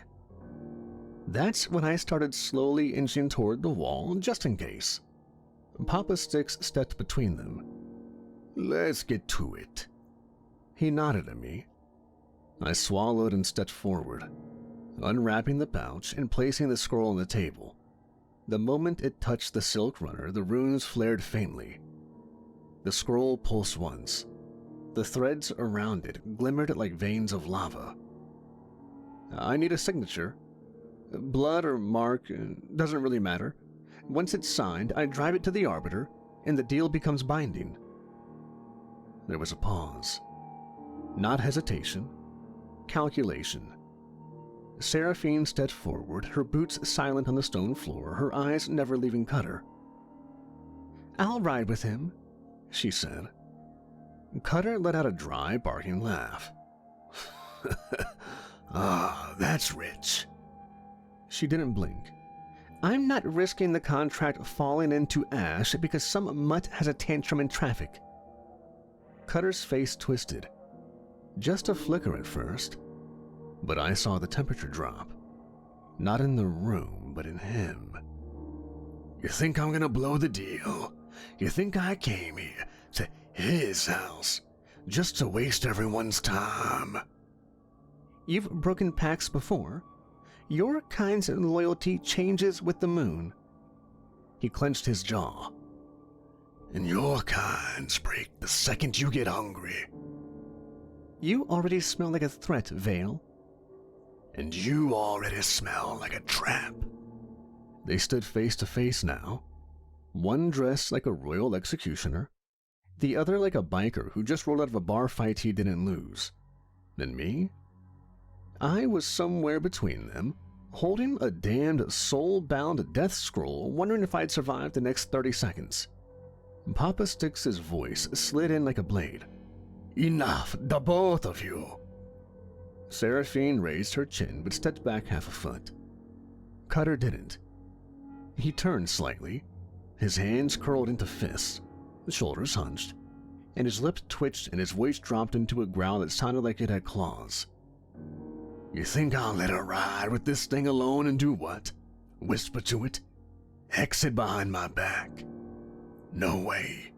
If she rides, I ride. No one said you couldn't, Seraphine said. That did it. Cutter moved fast. Not a full transformation, but his spine popped once, and his forearms bulged. Fingers stretched, cracked, claws just beginning to push through skin. He didn't charge, didn't roar, but the intent was there. It radiated off of him in waves. Heat, violence, and the raw promise of blood. I backed up toward the wall, clutching the scroll. Crack. Papa Sticks slammed his cane down and the world shifted. The room lit up like lightning had struck inside it. A circle of pure white fire erupted from beneath his feet, casting shadows that didn't match our bodies. Thunder cracked sharp and deep, shaking the stones. Cutter froze mid-breath, eyes wide, the glow of fury still bleeding from his pupils. Papa Sticks didn't shout. He didn't need to. This house is sacred ground. It has stood through betrayals older than both of your bloodlines. It has hosted demons, angels, gods, and worse. You want to bring my wrath upon you and your bloodline, Cutter? The silence that followed had teeth. Cutter's pulse throbbed in his neck like a war drum, but slowly, very slowly, his claws retracted. The rage dulled in his shoulders. He let out a breath that came out halfway between a sigh and a snarl. He said nothing. Papa Sticks stepped forward, tapping the cane lightly against the floor. The fire faded. The thunder ebbed. But the weight of his presence didn't. You ride together. You do not fight. You do not sabotage. You don't so much as glare too long without my permission. This contract rides with Sammy. That means you protect the driver. You good with that, Samuel? I nodded once. I mean, yeah. It's not like I haven't had violent exes in the same vehicle before. No one laughed. Fair enough. Papa Sticks stepped forward, and with a flick of his fingers, the scroll unrolled itself across the table. The soul cloth shimmered, lines of ancient ink glowing faintly in pulses, like the contract itself was breathing and waiting. He produced a dagger from inside his jacket, short, curved, and carved from bone.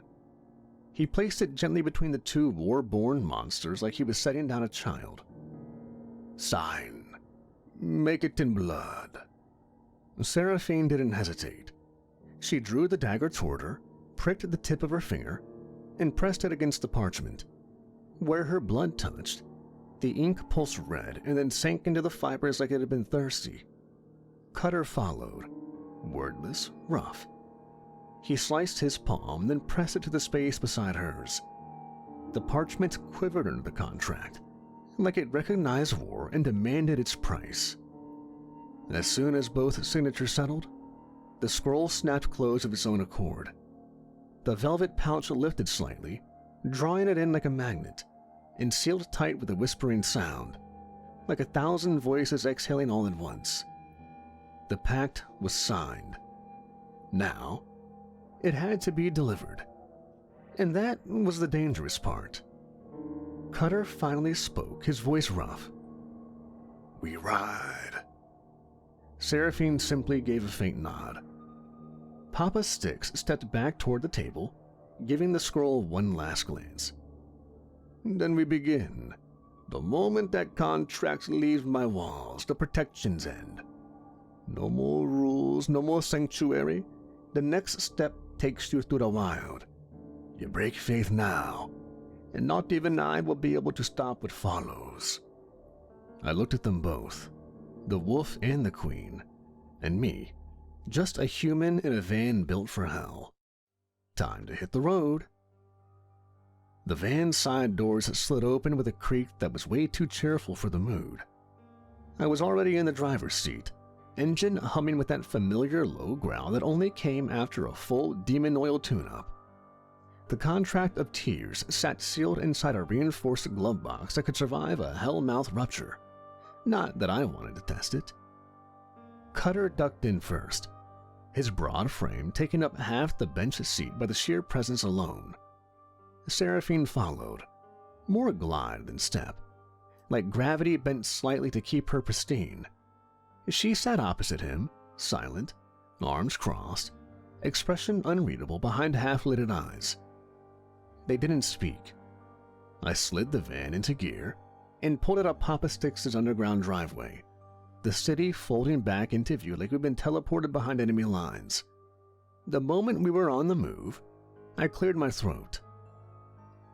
So, quick thing before we get too comfy. I was ambushed. No reaction. Earlier, on my way here, Grey Fangs brought some demon backup. Not the casual kind either. The stitched together, rides a ghost bike, screams in Latin kind. That got Cutter's attention. He leaned forward, elbows on knees, grinning like a dog catching a scent of blood. Seriously, you didn't mention that inside. Yeah, I didn't really want to interrupt the whole peace talks, maybe murder vibe we had going. Seraphine turned to me, eyes narrowing. And did they follow you? If they did, they hit the wards and got erased. Papa Sticks runs a tight door policy. Cutter whistled low. You took him on? Alone? I nodded. Van held up. I may be human, but I've got a few tricks of my own. Cutter sat back, arms crossed, looking Impressed? You're not just a ride. Looks like you've got teeth, kid. More like fangs I borrowed from a few pissed-off warlocks and one really paranoid goblin mechanic, I said. But sure, let's go with that. Seraphine spoke again, this time softer. If they knew you had the contract, they'll come again. They will, but now we've got 2 VIPs in the back seat, so no pressure. The van turned onto an older road outside the city, a stretch of cracked asphalt with no cell towers, no cameras, and absolutely no reason to exist on a normal GPS. I'm not losing this scroll. They want it. They'll bleed. And you? I asked Seraphine. She glanced at the glove box. We protect the contract. We deliver it. We survive. I exhaled, knuckles tightening around the wheel. Cool, so we're all on the same page. Don't die. It got quiet after that. The 3 of us sat in that kind of silence that feels like it's listening. I could feel the tension pinging between Cutter and Seraphine like static before a storm. Any moment it could break. But they were holding it together. Barely. I turned the dial on the radio. Soft jazz buzzed through the speakers, then cut to static, then back to silence.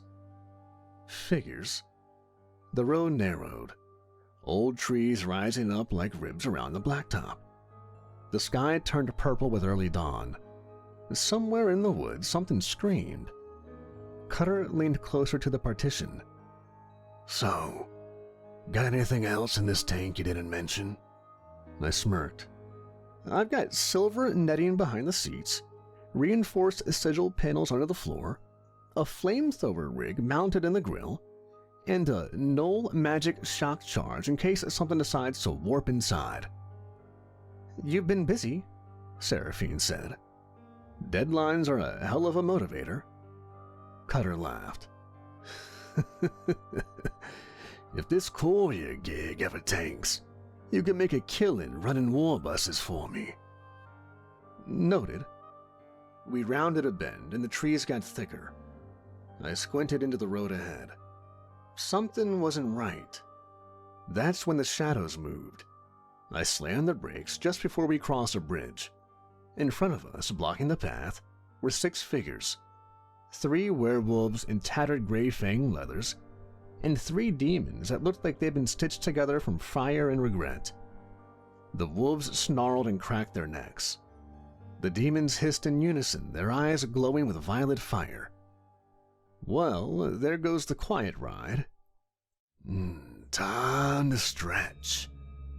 Seraphine opened the side door without a sound and floated out like a shadow cast backward. Her boots didn't touch the ground until she was already 10 feet from the van. I hit a switch on the dash. The back panels dropped, revealing a mounted rack of enchanted weapons and anti-creature defenses. Cutter grabbed 2 spiked gauntlets from the wall and slid them on like old gloves. Sammy, keep the van in one piece. I'll do my best, I said, throwing the gear shift into neutral and reaching for the emergency rune lock. The moment Seraphine moved, it was like the world had just slowed down for her. She flickered into motion, a blur of black and pale light. The first demon didn't even scream before its head was separated from its body, the flames inside it sputtering out like a candle. Cutter charged in after her, a wall of muscle and claws. One of the werewolves lunged and caught Cutter in midair, slammed it into the pavement, and roared. His back twisted, bones reshaping, his body swelling with raw power. Not fully transformed, yet, but enough to make the other 2 wolves backpedal. One demon tried to flank him. Bad call. Cutter turned mid-motion and choked it with a gauntleted fist, sending it spinning into a tree with enough force to shatter bark and bone. The tree exploded. The van shook, and I watched from the side mirror. Seraphine's coat flared as she leapt 30 feet straight up, flipped midair, and drove both boot heels into a demon's chest from above, cracking its ribcage and pinning it to the earth. That's when the howling started. More gray fangs. 4, 5, 6 maybe?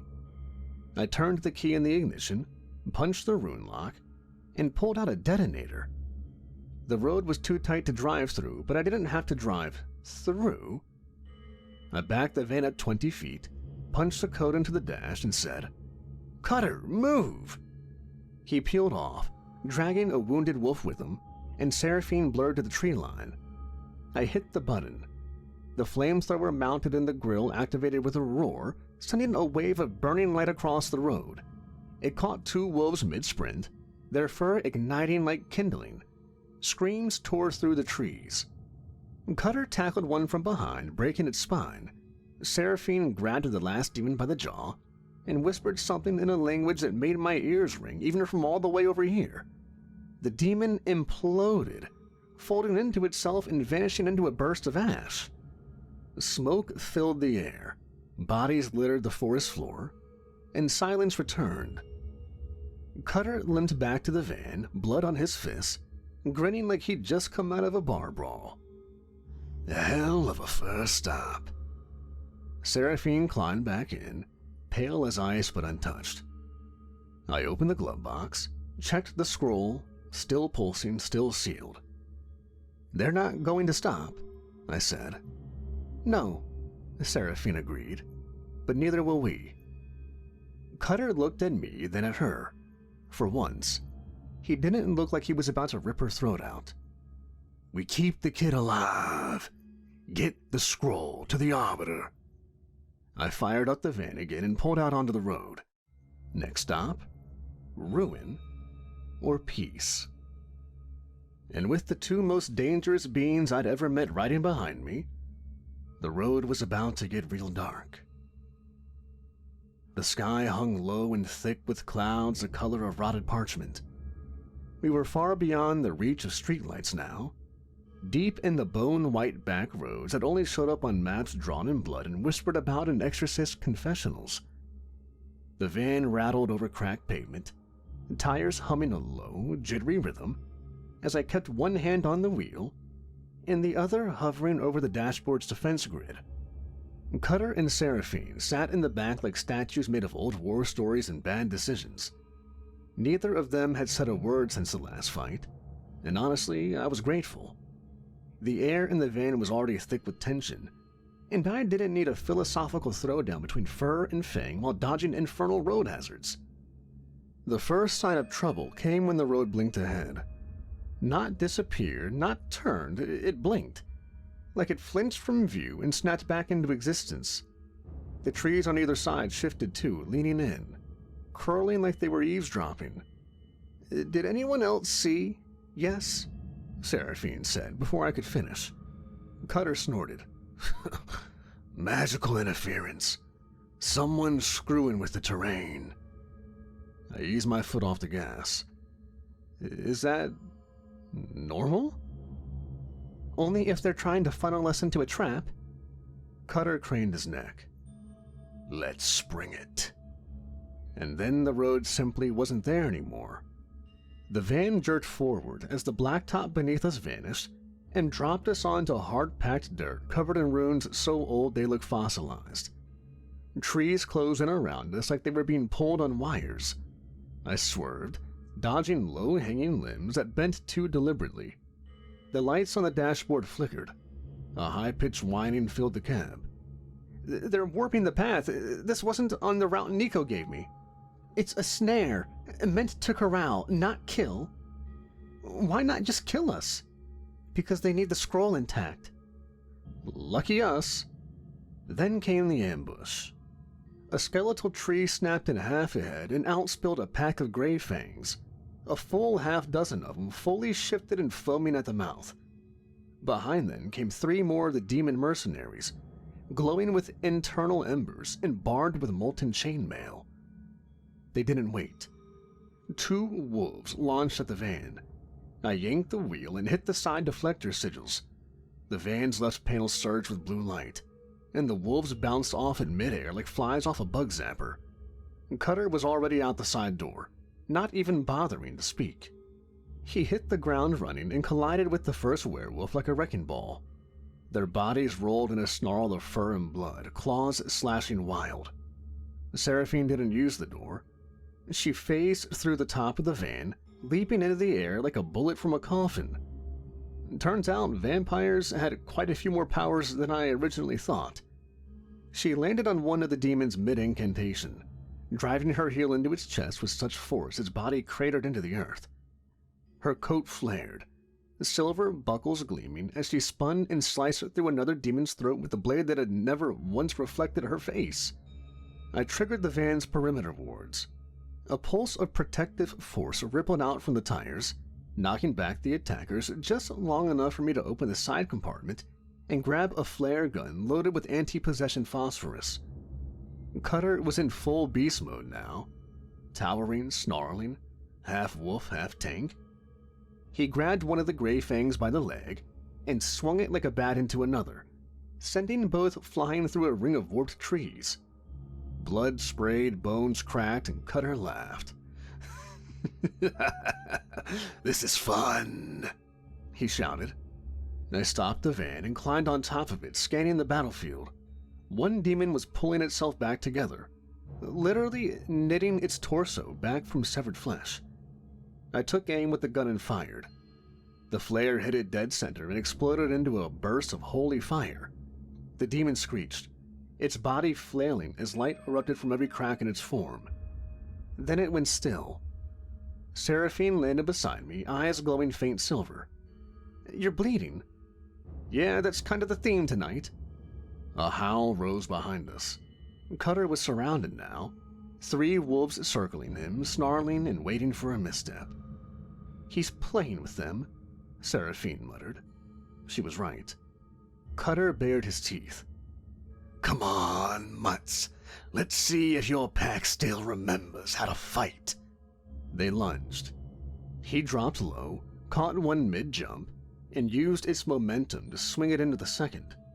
The third tried to flank him, only to catch a clawed elbow to the jaw that knocked it out cold. Cutter stood over the pile of broken beasts, panting, grinning, dripping with their blood. "Good dogs," Cutter growled. The road shifted again. The runes under the dirt flared orange, then crumbled into dust. The cursed path was breaking down. Whatever spell had warped it was unraveling. Seraphine landed lightly back in the van. Cutter climbed in after her, knuckles raw, eyes wild. "You still with us, driver?" I dropped back into my seat. "Yeah, and we're running out of surprises." I floored it. We tore through the collapsing magic path, trees peeling away like they were trying to escape us. Ahead I saw a faint glow.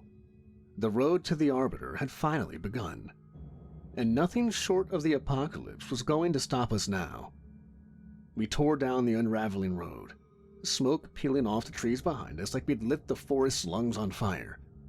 The mist ahead coiled low and thick, refusing to lift. The Arbiter's sanctuary shimmered somewhere beyond it, too distant to see, too close to feel safe. Then it hit. The air went wrong. It thickened, grew dense and heavy like we were driving underwater. Every sound muffled, every light dimmed. The van's engine coughed once, then growled like it didn't like what we were driving into. "They're here," Seraphine said, voice sharp. Cutter bared his teeth. "Bring it." I didn't even have time to respond before it hit us. Literally. Something slammed into the back of the van with enough force to lift the tires. The whole thing bucked and groaned, metal screaming like it wanted out of its own body. I yanked the wheel to stay on the road, just as another shape vaulted out of the dark. Werewolf. Not just any werewolf, though. The Gray Fangs again and their alpha. Full pack, reinforced, pissed off, coming in hard and fast. 3 leapt onto the van at once, claws screeching across the roof, jaws snapping inches from the windshield. Cutter was already moving. He kicked open the side door and dove out mid-turn, rolling into a sprint before he hit the dirt. The wolves followed. Snarls echoed in the dark. I caught flashes in the rear view. Fur, fangs, and Cutter's body slamming into a gray fang like a meteor made of meat and rage. Blood sprayed and bone crunched. Another shape dropped onto the hood. A demon, tall and thin, skin like obsidian stretched over glass. Its mouth opened, dislocating like a snake's, and it hissed something in a language that tried to pull my brain inside out. "Not today, asshole," I said. I flipped the windshield ward switch. The runes etched into the glass lit up in a cascade of fire-red script, and the demon shrieked as it lit up like a bonfire, flailing as it melted down the side of the van in oily chunks. Seraphine vanished. 1 second she was beside me, the next, she was out the shattered passenger side window, launching into the night like a shadow with a vendetta.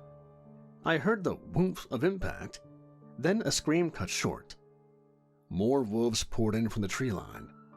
I slammed the brake and pulled a hard spin, kicking the back end around to scatter them.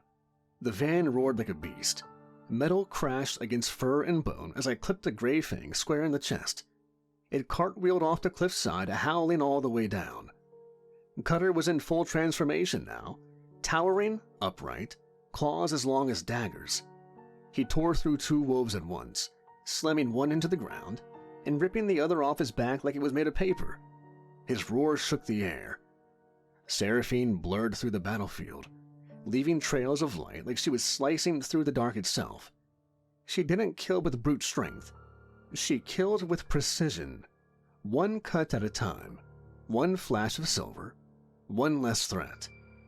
Then the mercenaries arrived. 6 demons bigger than the others, armor fused to skin, blades for hands. One carried a chain censer that leaked green smoke thick enough to rot. They formed a half circle ahead of me on the road. One raised its blade arm and pointed at the van. "Surrender the contract," it said, its voice like nails in a rusted pipe. I flicked the center console. "Sammy, what are you—" The runes under the van lit up. The underbelly's shockwave was a last resort weapon. Goblin tech. Illegal in 12 dimensions, but it worked. I hit the trigger. The van jumped 2 feet into the air as a pulse of concussive force blasted outward in a perfect circle, flattening the trees, the road, and everything within 20 feet. The front line of demons was obliterated, their armor cracked, their bodies hurled like rag dolls into the dark. Seraphine and Cutter weren't in the blast zone. I gunned it through the smoke before the demons could begin to retake their shape. In the rear view, Cutter howled. Seraphine moved like lightning. More wolves tried to close the gap, but she blurred past them, beheading one in a flash of motion so fast I wasn't sure it happened until the body dropped. Cutter leapt back into the van as we hit the ridge. He was covered in blood and none of it was his. "Where's Seraphine?" "She'll catch up." And she did. Right as the road narrowed, she landed on the roof mid-jump, her fingers punching through the metal to hold steady. The van rocked under her weight, but I kept the wheel straight. Then came the boss. From the woods rose a figure too tall to be a man, but too solid to be spirit. The alpha of the Grey Fangs, wrapped in ancient pelts and ritual scars, eyes glowing like furnaces. He stepped onto the road and growled a name. "Sammy." I almost pissed myself. "Trinova won't have much of a pack after tonight with what he's done," Cutter said. "Run his ass over, Sammy boy."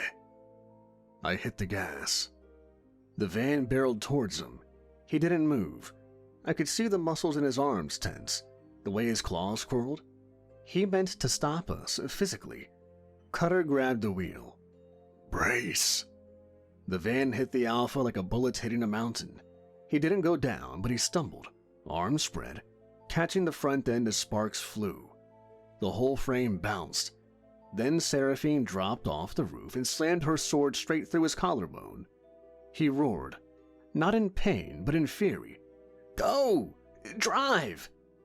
I hit the nitro rune. The van surged forward, throwing the alpha off the hood and onto the road. Seraphine blurred back in through the rear door. The last I saw in the mirror was the alpha rising again, bleeding and laughing. Next time, driver. I didn't answer. The mist ahead thickened, then parted. A golden archway formed from starlight and stone. The road beneath it went flat, smooth, and utterly quiet. The sanctuary. We'd made it. The Arbiter's domain waited ahead. The van sputtered once, then I turned it off, allowing it a moment of reprieve. I opened the door. It didn't creak. Cutter and Seraphine stepped out behind me without a word. They didn't argue, didn't stare each other down. Whatever grudges they still carried, they stayed holstered. You didn't brawl in the shadow of judgment. Ahead of us, the path rose.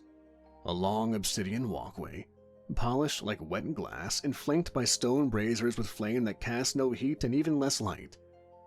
At the far end stood the structure, a cathedral built for no religion, towering and wrong at its angles, ribbed with bones and basalt.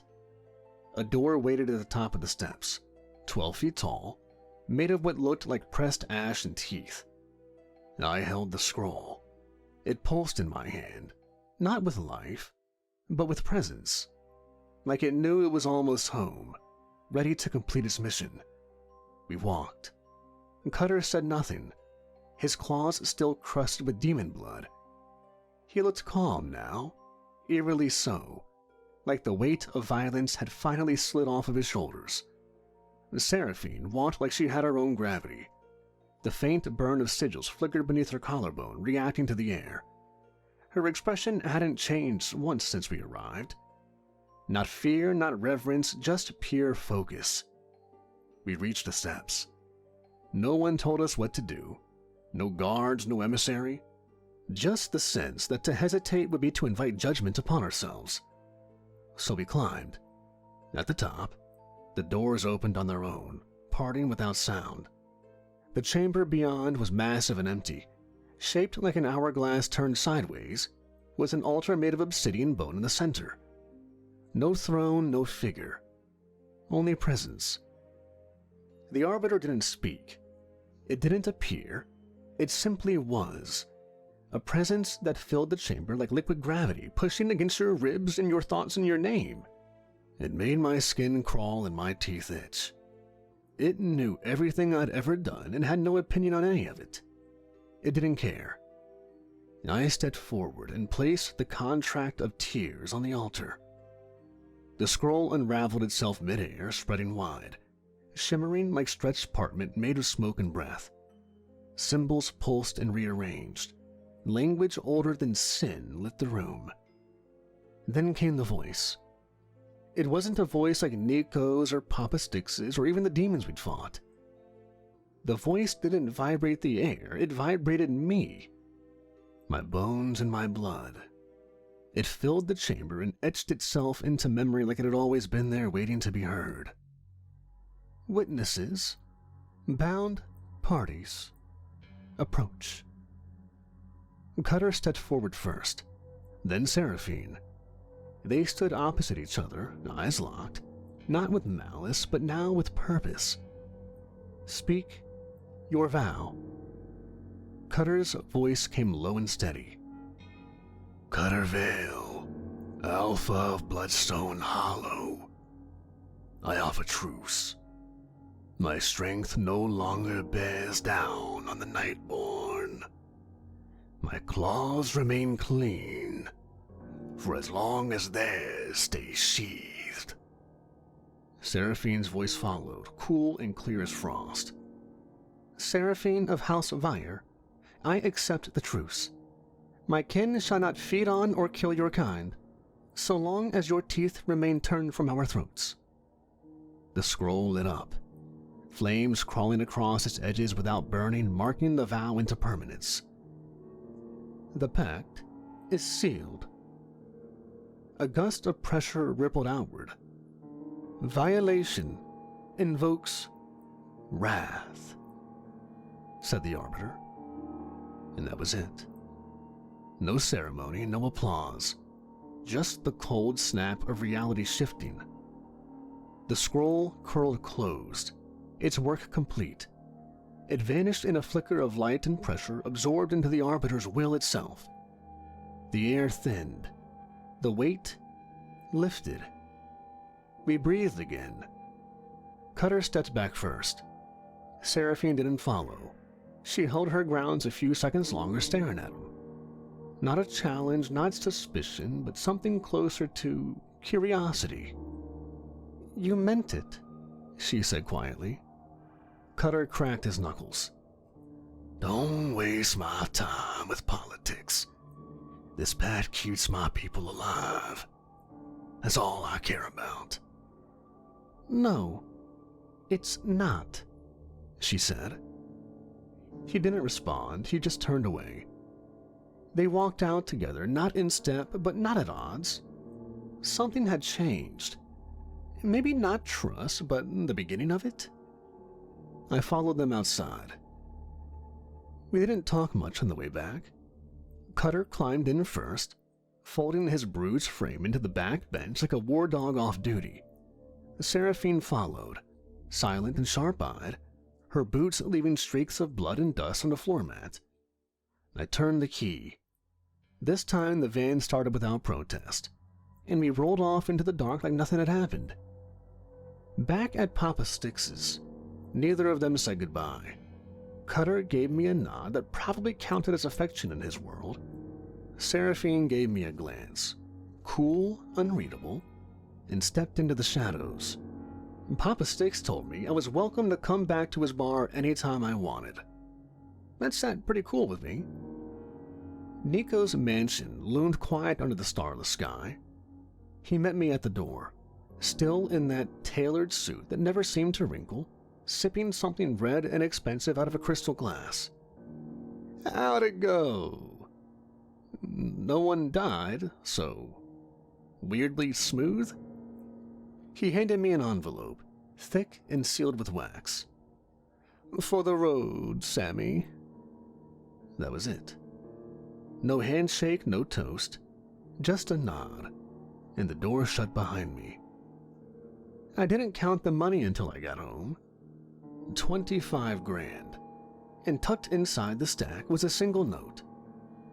"For the damage to the van, and any wards or magic that needs to be replaced. Nico."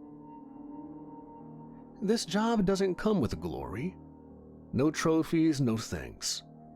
Just blood on the tires, and enough nightmares to keep therapy interesting. But damn if it doesn't pay. And tomorrow? Oh, how the night shift calls again.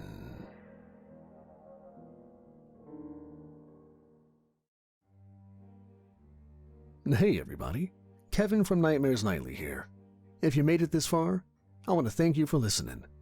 I love bringing these stories to life, and I've recently been writing a lot of my own. If you'd like to support the channel and what I do, and hear more of my own stories, please consider becoming a member, where I try to upload exclusive, ad-free stories every week. And as always, thanks for listening, everybody.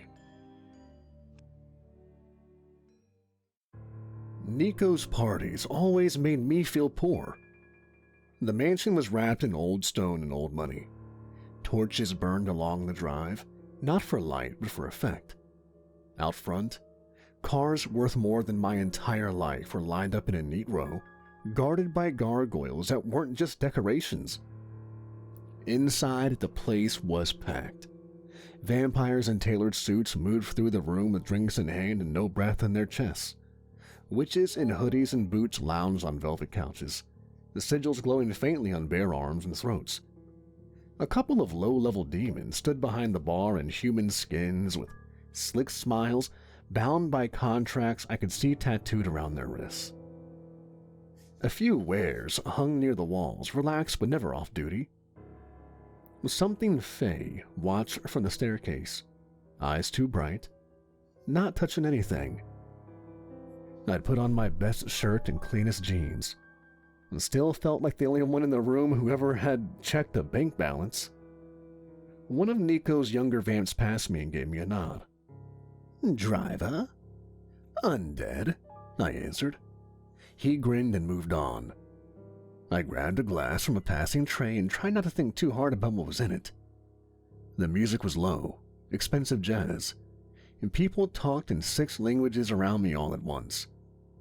You could taste the power in the air.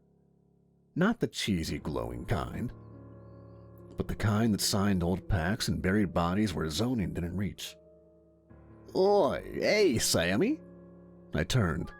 One of Nico's house staff, and technically a ghoul, functionally a major dormo, stood there with a glass of dark red wine. "Right, you cleaned up nice. Hit about the truce run. Contract of tears." "Yeah, that was a good time. 10 out of 10. I would almost die again." "You keep doing jobs like that, you're gonna end up with your name in the wrong books." "That already happened when I took out my first credit card." He moved on. I took a drink. It burned. Across the room I spotted Cutter. He leaned against a stone column, big frame relaxed, a bottle dangling from his hand. He laughed too loud at something a witch said, then made a face at the drink and finished it anyway. He wore a leather vest over a faded shirt, scars visible along his forearm. He looked comfortable, which meant he was on edge. Wolves never turned it all the way off. In one corner, a cluster of witches stood in a tight knot. No theatrics, just low voices and quick glances toward the ceiling now and then, as if they were checking something only they could see. Their faces were tense, not just party faces. Something pressed against the back of my neck. Not a hand, but a feeling heavy and present. "Samuel?" Nico stood at my shoulder, close enough that most people would have jumped. I'd gotten used to it, mostly. He wore black, as always. Suit, shirt, tie. No one else made black look that precise. His skin held that faint chill it always did. His eyes took in the room and then settled on me. "Walk with me." "That's never ominous," I answered, but I went.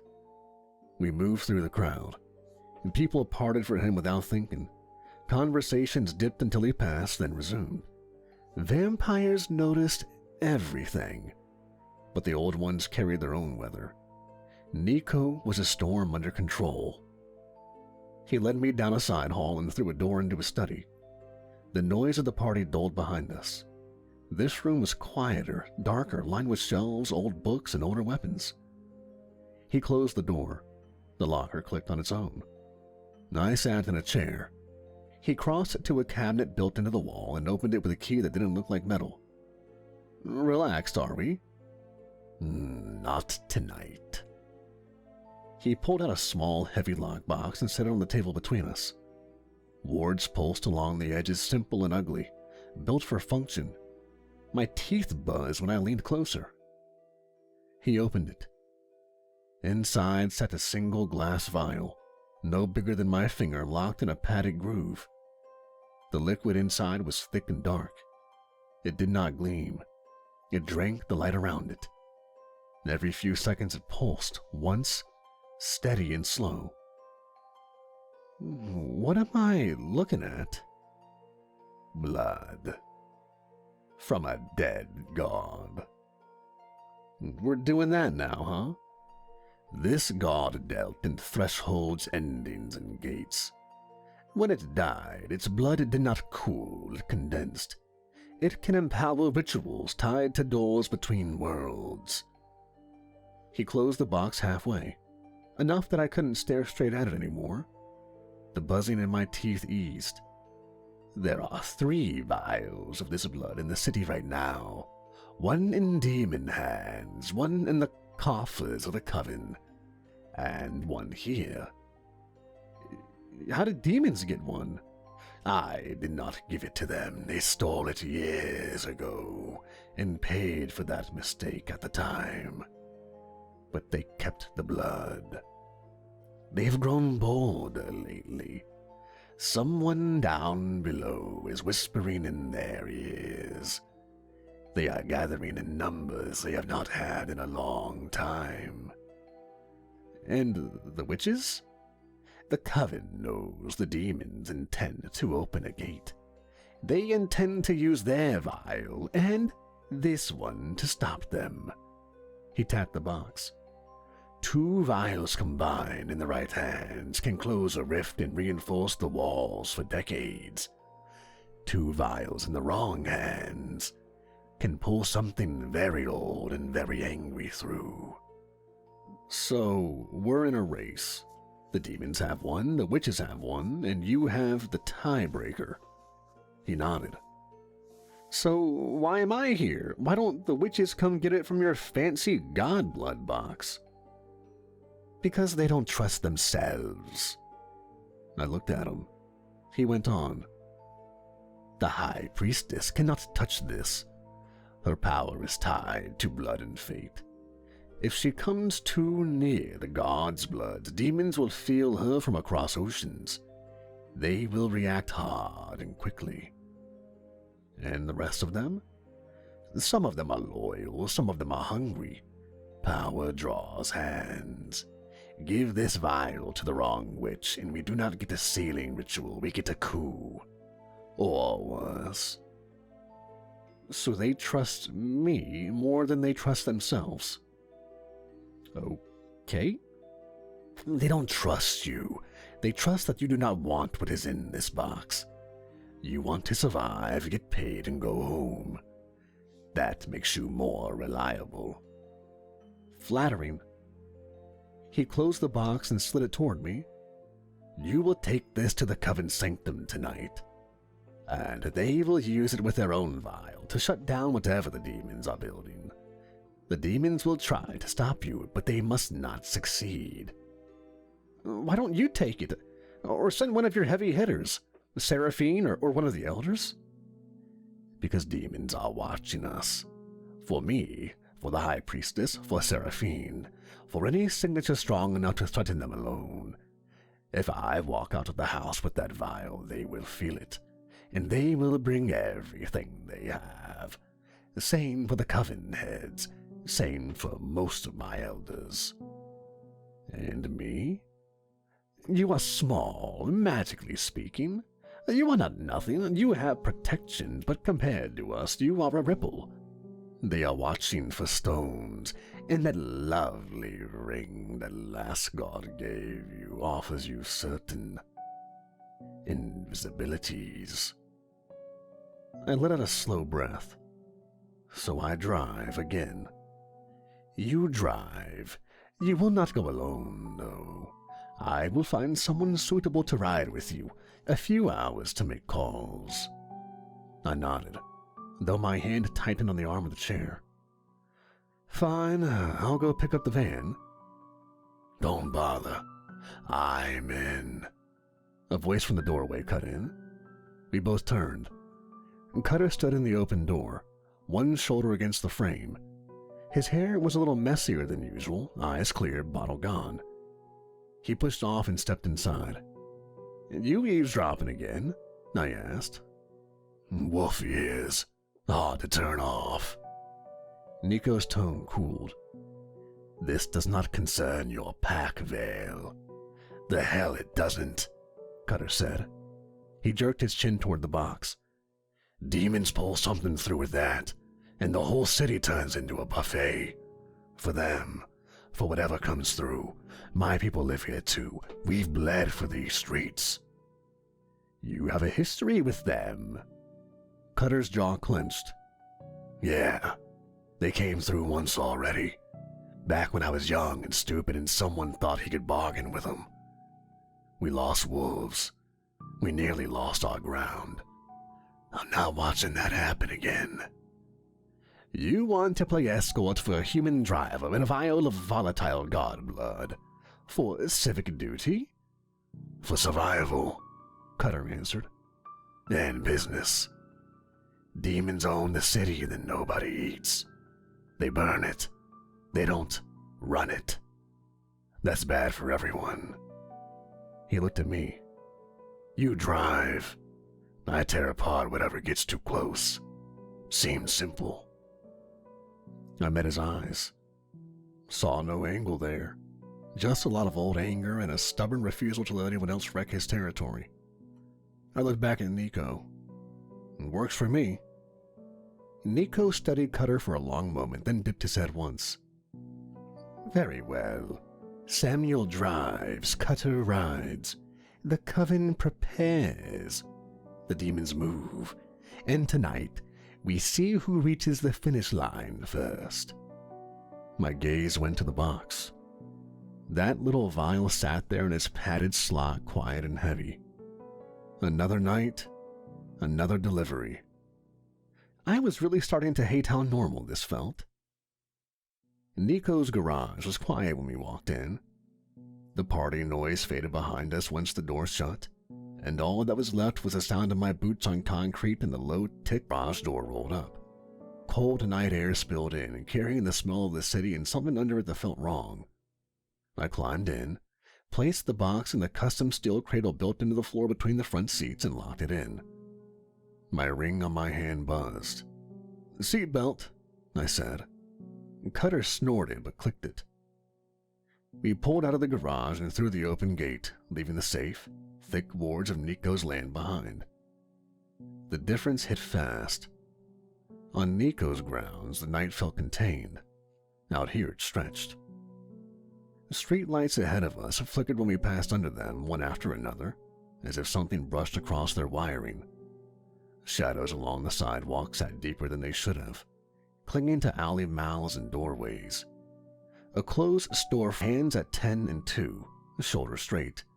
No fidgeting, no music. Eyes locked on his own window shield. The woman in the sedan to our right drummed her fingers on the steering wheel, but the rhythm never changed. The guy in the truck behind us stared ahead without blinking. "Cutter?" I said. "Yeah, something ain't right." The man in the delivery van got out and walked towards us. Step, step, step. No hurry, no threat in the posture. His face was blank until he got close enough that the street light caught his eyes.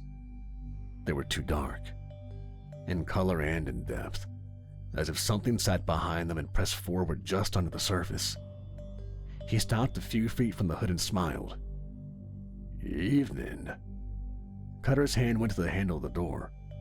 I rolled the window down an inch. "You lost?" He looked at me, then looked past me, then looked at the floor where the box sat locked in place. "We don't want you." The voice was calm, careful. "We want what you're carrying." His mouth moved, but something else spoke through it.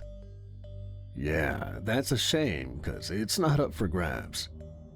From the corner of my eye, I saw movement. The woman in the sedan turned her head in the same slow arc. The guy in the truck behind us leaned forward in his seat. 3 sets of wrong eyes fixed on the van. "Samuel?" the thing in the driver said, and that name out of that voice made my hands tighten. "This ain't gotta be messy. Hand over the case and walk away, and we won't pursue you." Cutter unbuckled his belt, cracked his neck, and pushed the door open. "You'll have to take it off of us. Come on." The man's eyes shifted to Cutter. His smile didn't change. The woman in the sedan got out. The guy from the truck followed. They moved in sync, same posture, same tilt of the head. Possessed, all 3 of them. I put the van in gear and kept my foot on the brake. I could feel the wards humming onto the floor. Cutter stepped in front of the hood, shoulders rolling, muscles shifting under his shirt. "You want a wolf? Come and get one." The thing in the delivery driver tilted his head slightly, studying him. "So eager. You'll cut nicely." The 3 hosts moved at once. The woman went for the passenger side. The truck driver headed for the back door. The delivery man stepped toward Cutter. They didn't talk. Cutter met him halfway. He hit the driver in the chest with both hands, hard enough to knock him back against the hood of his own van. The man laughed, even as his ribs snapped. Fingers curled against Cutter's wrist, stronger than they should have been. "Don't kill the bodies. They're just meat suits." "I know," Cutter growled. The woman reached for the passenger handle. I jerked the van forward a few feet. Her hand scraped metal instead of finding the latch. I spun the wheel and angled the van so that none of them had a straight path to the box. The driver slammed a fist against the rear door and metal groaned. I flicked the first ward switch. The outer panels lit in a thin line, and the next blow bounced off of them in a crack of ward energy. The driver snarled, voice gone too deep, eyes burning faint orange for a second. Cutter's fingers dug into the delivery man's chest as he dragged the demon forward. "Get out of him," Cutter said. The man's face twisted, skin straining. For a moment, a shape pressed outward under the surface as if something inside was trying to decide whether it wanted to leave or break the skin open wide. I put the van into drive, then reverse, then drive again in quick pulses, bumping the sedan and the truck just enough to keep the host off balance without crushing them. Horns blared on the cross street. Someone shouted from a window. "Last chance! Hand it over! This is a courtesy," the thing in the woman's body said. When demons start talking about courtesy, it's time to go. I slammed the gas. The van lurched forward. The man on the hood had to let go of Cutter or get dragged under. Cutter used the release to twist, bring him around the van, and pin him against the bumper. His claws slid out, tips just pressing into the skin of the man's throat. "Come out," Cutter said again. As Cutter said that, I hit the holy water on the back of the windshield wipers. Some of them sprayed onto the man. The man's mouth opened wider than it should have. A rush of black smoke with slivers of red pushed out between his teeth, then tried to rush toward the van. The wards flared. The smoke hit the unseen barrier and burned, coming apart in sparks. The man collapsed, gasping. The woman and the truck driver both staggered, blinking, confusion breaking through as whatever rode them snapped free. Their eyes cleared. They looked around, panicked, then ran. They didn't look back. Cutter stepped away from the now unconscious driver and climbed back into the van. His hands were shaking, only a little. He clenched them until the tremor stopped. "That was a probe. Small fry. They wanted to see how we move, how hard we hit, how careful you are with bystanders." I turned us onto a side street, away from the intersection, away from the horns and flashing lights. "So?" I asked. He leaned back, rolled his shoulders, watching the mirror as the city slid past. "Next time, they won't bother pretending to ask." The city changed when we left the downtown grid and cut toward the river. Buildings thinned out. Streetlights spread farther apart. The sky above the warehouses took on a sick color, dark but stained with a faint red smear at the horizon. The air through the vents tasted of rust and burnt oil. My hands tightened on the wheel without me deciding to. "Smell that?" Cutter asked. "Yeah." "Old ground, bad ground." The route Nico had burned into my head led straight through an industrial zone that should have been dead at this hour. The factories and shipping yards out here mostly did nothing now. A few trucks sat parked, no drivers in sight. A crane stood frozen over a stack of containers. No hum of power, no movement. The road ahead bore chalk lines. At first I thought they were old lane markings. Then I saw the patterns. Circles, angles, symbols that belonged on altar floors, not asphalt. These weren't on the map that Nico put it in my head. Cutter leaned forward, eyes narrowing. "Those sigils are fresh." The van rolled forward. The case on the floor hummed once, a dull thud in the air. The first drop hit the window shield. Not rain. Thick black stuff that smeared on the glass and clung. Then more. Heavy drops, steady, leaving streaks that glistened under the weak streetlights. I hit the wiper. The blade smeared it. The fluid sizzled when it touched the rubber. "Hellstorm trap. Key to the blood," Cutter said. "Of course it is," I replied. Then the fire started. It fell from above in slow arcs, not bright but dense, in sheets that moved at an angle that ignored gravity. It hit the ground and didn't spread. It crawled, it gathered, it formed lines over the chalkwork, feeding it. The symbols on the road lit with a dull orange flare. "Hang on," I said. I hit the ward switch. The van's undercarriage buzzed as the protection spun up. A ring of burning black sludge hit under the wheels and clung. The wards held, but the resistance was real. The engine worked harder. Warehouse doors on either side shuttered. Metal rolled up. Shadows moved inside. Demons stepped out. These were not the talkative kind from the intersection. Smaller, heavier in the shoulders, with 2 long arms and glowing cracks along their skin. Their eyes burned bright. Claws scraped the asphalt. A couple of them broke into a run toward us. Cutter unbuckled and stood, bones shifting under his skin. His hands lengthened, nails hardening into claws. Not full wolf, but close. "Keep a movin'," he said. He threw the door open and dropped out before I could answer. He hit the ground and sprinted at the nearest demon with no hesitation. The impact when they met shook the paneling of the van. More demons poured from the other doors. Some bounded on all fours, some moved upright, all headed for me and Cutter. The sigils under the van brightened. The black rain thickened. The fire arcing through the air bent toward the case, even through metal. The shockwave rune in the dash pulsed under my fingers. I took a breath, forced the van forward a few more yards, then braked. The demons closed in. 2 went for Cutter and 3 angled toward me. The rune pulsed again. "Fine," I said. "You asked for it." I hit the switch. The shockwave tore out from under the van in a low, hard blast. The air shuddered. The burning sludge and fire patterns on the ground blew outward in a ring, breaking the chalk lines, shattering the clean circles the demons had so carefully laid out. Sigil snapped.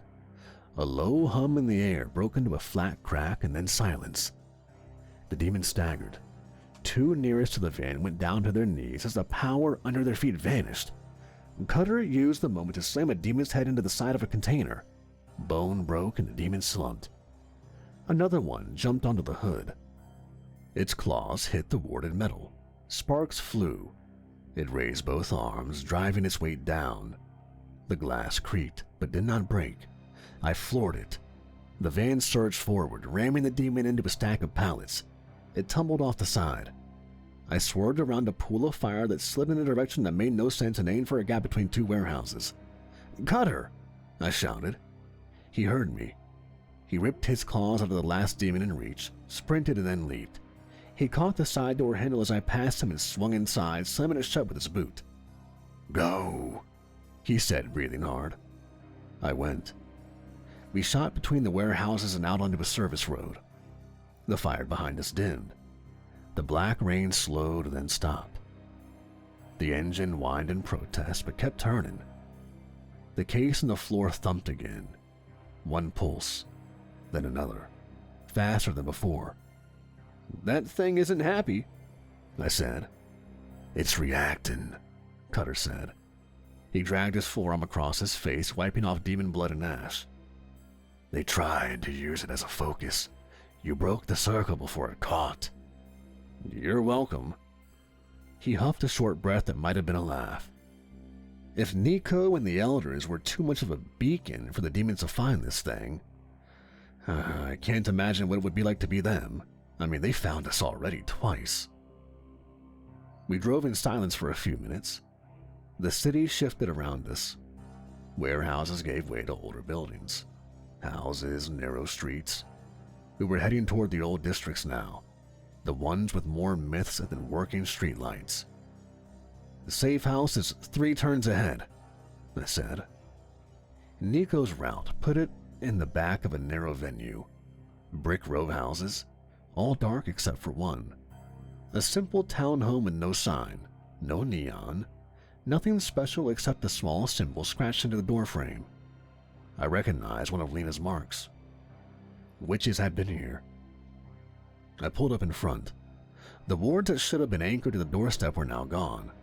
Not faded, shattered. Charcoal streaks marked where sigils once were. The air around the door tasted burnt. "Stay sharp," Cutter said. We went in together. The front room was wrecked. Shelves thrown down, books scattered, candles smashed. Chalk dust ground into the floorboards. The smell of old incense fought with the sharp scent of demon scorch. A woman in her 30s sat propped against the far wall, one hand pressed to her side, blood leaking between her fingers. Her other hand still clutched the wand snapped in half.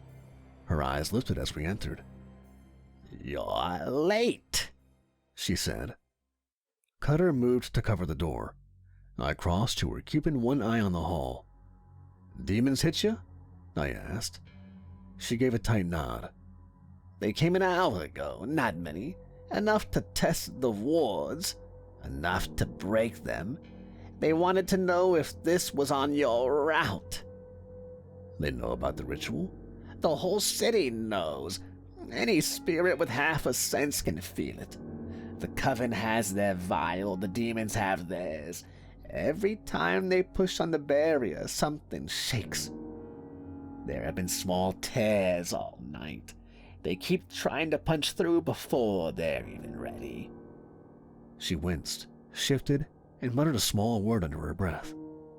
The air around her hand glowed dull red, then faded. The bleeding slowed. "You're one of Lena's?" "She sent word. Said you might stop here if things got rough." Her gaze dropped to the floor where the case sat behind me. "That's his vial." "Yeah?" "Then go. My wards are gone. I can give a skin over the van, but nothing more." She pushed herself up with a low grunt and reached for a half-intact chalk circle near the wall. Her fingers traced a shortened pattern, shaky with practice. Lines sparked, then sank down out of sight. "There. A simple blind. It will blur you from casual scrying, not from a focus search. I don't have that in me anymore, but it seems your ring is doing quite the job already." "You coming with us?" "I'd slow you down. I'll heal or I won't. Either way, I'm no use in a moving fight tonight." Cutter watched for a moment, then inclined his head. "You held them. Good work." She gave a tired smile. "Make it worth it." We left her there with her broken wand and ruined wards and stepped back into the street. I started the engine. The van shuddered, then settled. We rolled out, heading toward the Coven's district. For a while, nothing happened. No rain, no fire, no possessed drivers. Just dark buildings and the distant, normal sounds of a city at night. People with no idea that anything bigger than rent and breakups lurked over their heads. Cutter rested his head against the seat, eyes closed. "You ever try to deal with demons?" he asked. "No, I deliver things. I don't negotiate with things that hate existence." "Pack did once. The pack did before I let it. Old Alpha thought he could hire them, use them to push out some human gangs. It worked. At first. Then they wanted more. Blood, space, worship. They opened a small rift over our ground. They meant to pull half the territory through. Bind it as their foothold." "What happened?" "We bled. We tore them apart. Closed it with help. Lost a lot of wolves. A lot of whelps. Lost that Alpha, but we learned a lesson." He opened his eyes, met mine for a moment. "I don't play games with hell. I end them," he said. I nodded. For him, this wasn't just a job. It was a reckoning. The closer we got to the Coven's warded area, the more the night pressed in. Street lights burned a little dimmer. Shadows clung to the corners of the buildings. Cutter stiffened suddenly. "Something's wrong. Bigger than before." I followed his gaze upward through the windshield. The sky had a crack. A line of deeper black cut across the clouds, too straight to be natural. It ran from one side of the district to the other. Inside that line, something moved. Fire. Motion. Distant forms shouldering against the edges, trying to widen it. The crack pulsed. The demons started their ritual. They're forcing the gate with the one vial they have. Can they do it without two? Not all the way, but they can still make a dent. Something might make its way through. The crack widened a fraction. I pushed the gas pedal down. The van surged forward into the thickening dark. Gravity broke first. The van's nose dipped, then lifted without me touching the wheel. My stomach lurched. The horizon tilted. Buildings on either side leaned inward, floors and windows sliding into angles that made no sense. "Hold on," I said. The steering wheel tugged against my grip, trying to turn itself upward toward the crack in the sky. The rift above us pulsed. The air thickened. Every part of the van creaked. Cutter shoved himself against the inside of the roof, one hand braced against the dash, shoulder pressed into my side to keep me in the seat. The seatbelt dug into my ribs. "You feel that?" "Hard to miss." Cars around us lifted off the ground a few inches, wheels spinning in open air, then dropped again. Headlights swung across the street at wrong angles. A trash can rose, hung there, then slammed into a wall. Something screeched against brick above us. I glanced up. Shapes moved along the sides of the buildings, claws dug into concrete, bodies crawling sideways, demons. They climbed along window ledges and fire escapes, pulling themselves toward the street, then pushing off towards us. Some glided. They used the warped gravity like a ramp. One launched from a fire escape and hit the hood. The front of the van pitched upward under the extra weight. The demon dug its claws into the metal and pulled itself toward the windshield, teeth bared. The God's blood case thumped once against the floor bracket, harder this time. "Stay down," Cutter said. He ripped off the belt, planted a hand on the seat, and pushed himself toward the back as the van tilted further. I fought the wheel, jamming my foot on the gas. Tires spun, caught, lost contact, then caught again when the pull shifted for a moment. A shadow dropped onto the roof with a heavy crash.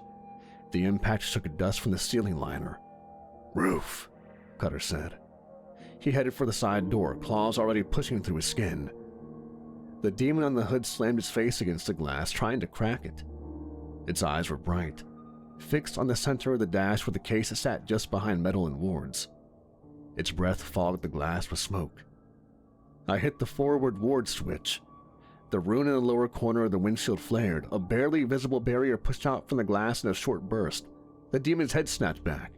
It lost its grip for a second and slid down the hood, claws scraping deep grooves. I jerked the wheel left, then right, fighting the upward drag every time. The wards I had on the van seemed to keep us on the ground more than the other things around us. Seemed to defy the gravity-bending reality. The side door slammed open and cold air rushed in. Cutter stepped out onto the moving road, grabbed the roof rail, and hauled himself up in one clean pull. The roof buckled under the weight of two bodies up there. The demon that had landed first snarled and clawed at the reinforced panel over the case. Sparks flew from its hands. The metal glowed faint orange for a moment, then cooled. The panel held, for now. I kept the van moving, slower than I wanted, faster than was safe. Straight ahead, the road bent through a narrow canyon of warehouses and residential buildings. Above, the crack in the sky widened another inch. The pull increased. The engine groaned. On the roof, feet thudded. Cutter roared. The demon shrieked. Bodies slammed into metal. I saw a low clearance sign ahead, a pedestrian bridge connecting two buildings over the street. "Cutter! Bridge!" I yelled. He heard me. He shifted his stance. I lined the van up and pushed the speed. The demon on the roof tried to stand, to brace. Cutter grabbed it from behind and held it up, arms locked. The top of the demon's head met the underside of the bridge. The sound was wet and sharp. The body jerked, then went limp. Cutter let go. It rolled off the side and vanished under the wheels. We didn't have the luxury of protecting these human bodies anymore, these meat suits. The gravitational pull eased for 2 breaths, then surged again. The crack pulsed. I saw more demons crawling toward us from higher windows, lining up for another leaping run. "Sit down or fall off," I shouted. Cutter dropped back to the rear door, yanked it open, and climbed in, slamming it behind him. "Still alive?" I asked. "Getting annoyed," he replied. The road ahead began to glow. We were crossing the outer of the Coven's warded district. Lines in the pavement lit up in pale blue patterns. Symbols etched into the curbs flared, reacting to the god's blood's presence. Lanterns hanging from old iron posts burned cold white, fire steady even in the warped air. Demons were already there, waiting. They had gathered at the edge of the wards, pressed against invisible walls. Some were human hosts. Others were out in their real forms, armored like the ones from the warehouse trap, skin cracked with internal fire. Their eyes tracked the van in unison. When we crossed into the warded zone, the first line of protections activated. A wash of power rolled under the van, through the tires along the frame. The gravity drag cut out for a moment. The van dropped hard. My spine jarred. The god's blood case rattled in its cradle, and demons rushed us. Possessed humans came first, sprinting down the sidewalks, leaping off stoops, grabbing for door handles. The wards flared where truly demonic hands hit them, burning the skin away, driving those creatures back. The human ones did not trigger the same reaction. They slipped through gaps, tried to get close. I threaded the van through bodies and obstacles. A possessed man threw himself at the hood. I swerved just enough that he bounced off the side instead of going under the wheels. A demon in full form pounded against the pavement, trying to reach the chassis. The warded tires sparked and knocked it back. Another armored demon dropped from a balcony, slamming down in front of us. Its hands spread, and a wall of black flame rose up from the street. I hit the sprayer switch. Holy oil burst from jets along the front bumper and undercarriage, mixing with the demon's fire. The wall fractured, then split down the middle. We drove through the gap. Flames skated along the paint but didn't catch. Every time I had to slow, another set of claws or hands reached for the van. Cutter leaned out the door, slashing, punching, tearing demons away before they could latch on. Twice, he had to rip a possessed human free from the side panel and shove them clear. Ahead, past a knot of demons hammering at a weaker ward line, I saw it. From the street, the Coven's compound looked like a block of old brown stones, windows dark and doors plain. Behind the illusions, ward lines formed a rigid web in the air. The real structure sat under that cover. A heavy fortress of stone and blinding light, edges hard and sure. Breaks in the web glowed in stress points where demons struck. Witches stood on the front steps and along the inside of the barrier, hands raised, voices moving in spells I couldn't hear through the engine noise. Every time a demon slammed into the unseen wall, a crack of black fire shot out from the point of impact and spidered along the wards before fading. One of the witches on the steps turned, her eyes locked onto the van. "That's him!" she shouted. Her voice carried even through the chaos. "Get him through, now!" Cutter slapped the roof. "You heard her." I did. I floored it. The van shot forward and demons moved to block us. Two armored ones stepped into the street, arms spreading. A possessed man tried to throw himself in front of the wheels again. I clipped his leg, sent him spinning out of the path, then lined the van up with the narrow opening between the strongest ward lines. The outer barrier shook under impact from outside. One section flickered. The van crossed the threshold. For a heartbeat, everything went white. Wards flared around us, reading the case, reading us. The engine coughed, then roared. Demonic hands slapped the barrier behind us, pressed against invisible glass. We burst through to the other side and into the Coven's inner courtyard. The engine died the second I lifted my foot from the pedal. The van rolled another 2 feet and stopped. I sat there, hands locked on the wheel, pulse in my ears. Outside, witches ran towards us. Demons still hit the outer wards in waves, black fire licking at the edges. We had made it inside. For now. Witches pulled the doors open before I even got my seatbelt off. Hands reached into the van. Not for me, not for Cutter, but for the box between us. 3 of them lifted it together like they were carrying a bomb. Their faces were drawn and pale, eyes rimmed red from too many spells and not enough air. "Inside, now!" one of them said. Cutter slid out first, stretching his neck and rolling his shoulders. Blood and ash stained his shirt and arms. His eyes were bright, alive, ready for more. "I'll stay out here. You go in. They need that more than they need me." He was right. I grabbed the edge of the door and pulled myself out. My legs were shaking, but they still worked. I followed the witches as they carried the box across the courtyard. Behind us, the outer wards lit up and dimmed in steady pulses. Each hit from outside sent a ripple across the barrier. Demons still hammered away unseen beyond the wall of force, but their presence pressed against the air. The sound was like the distant thunder through concrete. We went inside. The Coven's sanctum was not a big hall with stained glass and candles.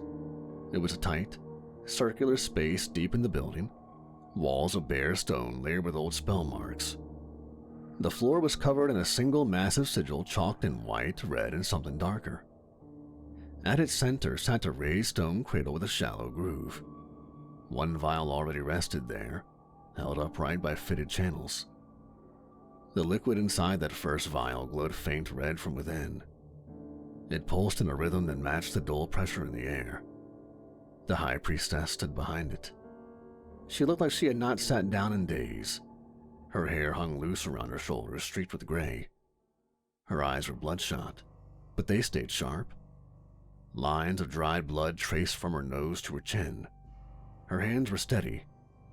She turned when we entered. Her gaze went straight to the box. "Open it," she said. The witches set it down near the cradle. I stepped forward and thumbed the latch. The warder recognized my touch and released. The latch lifted. The god's blood sat in his slot, dark and heavy.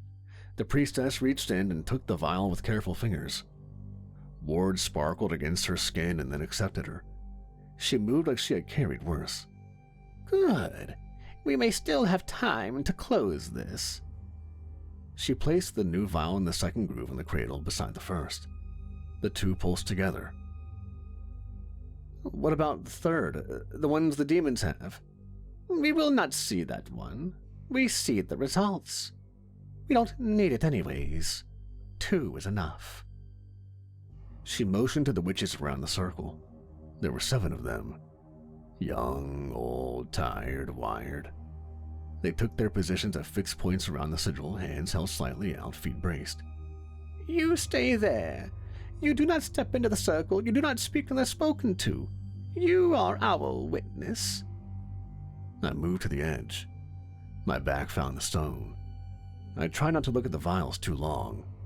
My teeth vibrated when I did. And outside, the demons hit the barrier again.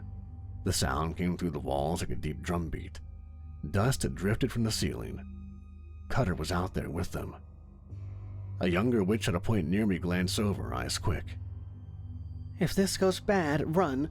You can't help if you're dead." "That's what everyone keeps telling me," I said. The High Priestess raised her hands and the room went quiet. "Begin." The coven started to chant. It wasn't pretty. It wasn't smooth. It was raw and low and hard. Words layered over each other in different languages and cadences. The sigil on the floor lit up in sections. The light moved like breath around the circle, connecting each witch to the next. The vials responded. The liquid in both thickened and brightened. Each pulse inside them climbed into the air, threads of force raising from the glass and linking to the lines on the floor. The pressure in my chest increased. The room tilted slightly. The lights in the ceiling flickered. For a moment, everyone's breath fell in a sync. Every inhale, every exhale. My lungs moved with theirs without my say-so. It felt like the whole room had one body and one set of lungs, and I was stuck inside it. Outside, someone roared. That sound sounded like a wolf. Cutter. The outer beats from the barrier hit sped up. The demons were pushing harder. I heard spells being shouted in from the courtyard between the thuds. The priestess raised her voice. The chant shifted into a different pattern. The lines on the floor brightened. Sweat ran down her face, but her hands never shook. The vials swelled with light. The air cracked as something big hit the boards outside. The whole building shook. One candle fell and guttered out. No one in the circle flinched. An impact followed, harder. I heard shouts. I heard a stone break. A third. The barrier outside screamed and a tone fell in my bones. Then something broke through. The sound of the impact as it landed in the courtyard came up through the floor, heavy and solid. The chanting faltered for 1 second. One, then recovered. I stepped toward the doorway that led back to the courtyard. The young witch near me hissed, "Don't leave!"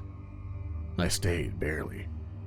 A roar blasted through the building, deeper than the others, full of old anger. Cutter's voice answered it rough and eager. "I remember you. We have unfinished business," Cutter yelled. The walls shook with the force of their clash. I pictured them, Cutter in full shift, claws sunk into something bigger than the demons we'd faced so far. A lieutenant. One of the ones who had almost pulled his pack's land into another plane. Every blow they traded rattled dust from the ceiling. Each hit made the sigil's light flicker. The priestess clenched her jaw. Hold steady." The witches dug in. They did not break the circle. The chanting swelled, the room leaned further, and I felt sweat on my back, soaked into my shirt. The air tasted like metal and burnt incense. The vials burst. Not glass, but light. A column of white-red force shot upward from the cradle straight through the ceiling without breaking stone. It went higher than the building, higher than the district. It hit the crack in the sky like a lance. Outside, the demon's rift was almost open. The line had widened into a jagged wound. The thing behind it pressed against the edges, a vast form hard to see and easier to feel, claws or hands or wings. A bulk that did not belong here, trying to shove through. When the witch's column hit, the gate bucked. The pressure that had been pulling everything upward reversed. The crack writhed. The shape behind it twisted, caught between movement and confinement. For a second, the city groaned. Every window in the district rattled. Every ward flared. The priestess shouted the last words of the ceiling. The witches answered in unison, voices raw. The column flared to full force. The 2 vials emptied in a single instant, their contents translated into pure binding. The air in the room screamed without sound. Up ahead, the rift twisted inward. The thing behind it tried to force its way through. A limb or tendril reached and hit the column of counterforce that started to come apart. The gate snapped shut around it like an iron jaw. The demon howled. The sound cut off halfway. The crack collapsed. The sky sealed. The pressure vanished. In the courtyard, every demon still standing screamed. Some burst into ash where they stood. Some caught fire. Not red or orange, but chalk white, burning from the inside out. Others were yanked backwards by invisible hooks, sucked toward points in the air that closed behind them like pinch wounds. The lieutenant fighting Cutter jerked mid-swing. Its eyes went wide. Shadow fire poured from every crack in its skin. It tried to grab onto him. He tore free and leaped back as his body folded in on itself. Then, for the first time that night, there was quiet. The column of light in the ritual chamber faded. The sigil on the floor dimmed and went out. The vials on the cradle were empty now, just glass with a faint stain at the bottom. One by one, the witches slumped. A few stayed on their feet, most dropped to their knees. One lay flat on her back, chest heaving. The high priestess stayed standing, barely. Her shoulders sagged. Her eyes closed for a long beat. Then she opened them and looked at me. "You did your job. We won't forget it." I nodded. Cutter appeared in the doorway a moment later. He was covered in blood and soot. His shirt was shredded. One ear was torn, but he grinned. "Told ya. Bad for business to let them win."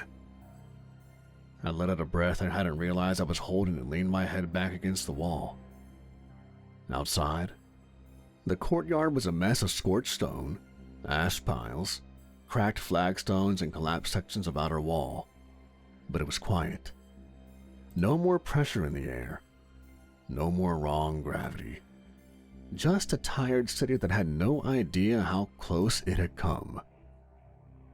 The vials were dead, the gate was shut, and the night was, for the moment, ours again. And me? I was already thinking about the drive back to Nico, the weight of the wheel in my hands and the envelope I knew would be waiting. No glory, no applause, but the job was done. The ride back was smooth. The coven let us rest for maybe 20 minutes, long enough for someone to push a healing charm into Cutter's shoulder and patch a cut on my forehead. The witches tried to heal his ear back together, but Cutter refused, claiming something about battle scars, wounds, and chicks. Then we were back in my van. I turned the key. The engine caught on the second try, then settled into a low, steady rumble. No shudder. No extra hum in the wards. The streets near the coven's compound were quiet. The crack in the sky was gone. The air felt thin and tired. The witches assured us that our drive home would be fine, that their spell was powerful enough to vaporize and send back any demon in the near area to hell. I pulled us away from the coven's inner gate and slid back into the main arteries of the city. Streetlights burned steady. No flicker, no bend in the road where none should be. We passed a late-night food cart with a couple arguing over fries. A bus rumbled through an intersection, driver yawning. A cat trotted along the top of a fence and did not stare at the sky or hiss at anything unseen. "Feels fake," I said. "That's what normal feels like after a night like we had." "You going back to your pack?" In a bit. I'll check in. Let them know the big hole in the sky didn't become permanent. Then I sleep until the moon gets bored of looking at me." "You did good." "So did you. For a human." "High praise."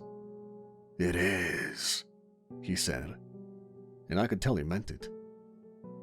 The route to Nico's place lived in my head, same as always. I kept waiting for one last test, one last roadblock, but nothing ever came.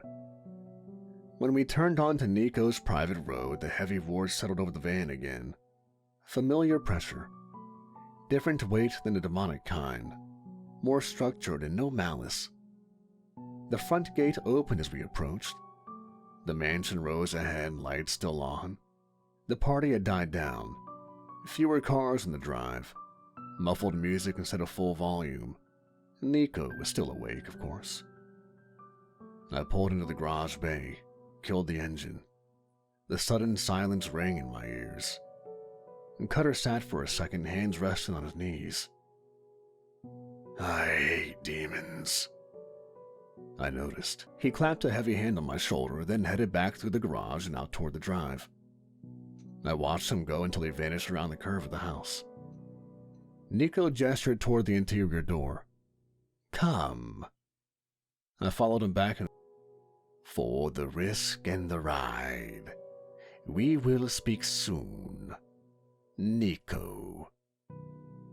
I sat there for a minute, staring at the money. This job didn't hand out medals, but it sure as hell handed out quite a few dollar bills. I didn't need the recognition. The city was standing, the sky was still in one place, and the night was quiet again. And the envelope in front of me was very real. It didn't give out glory, this job, but it paid. And until then, I had a table, a house, a bed, a working lock, a pretty cool van, and another 50 grand for the night. And it was enough. For now.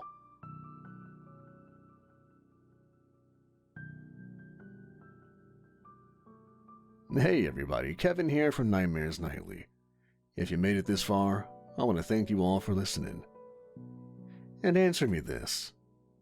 If you were a delivery driver with a cool, badass warded van, Would you accept a delivery job from a 2,000-year-old vampire?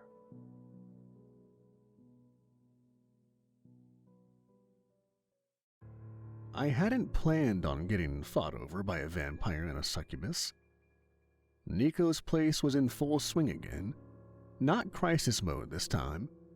Just another one of his small gatherings, which meant a crowd big enough to fill a concert hall spread through polished stone halls and open balconies.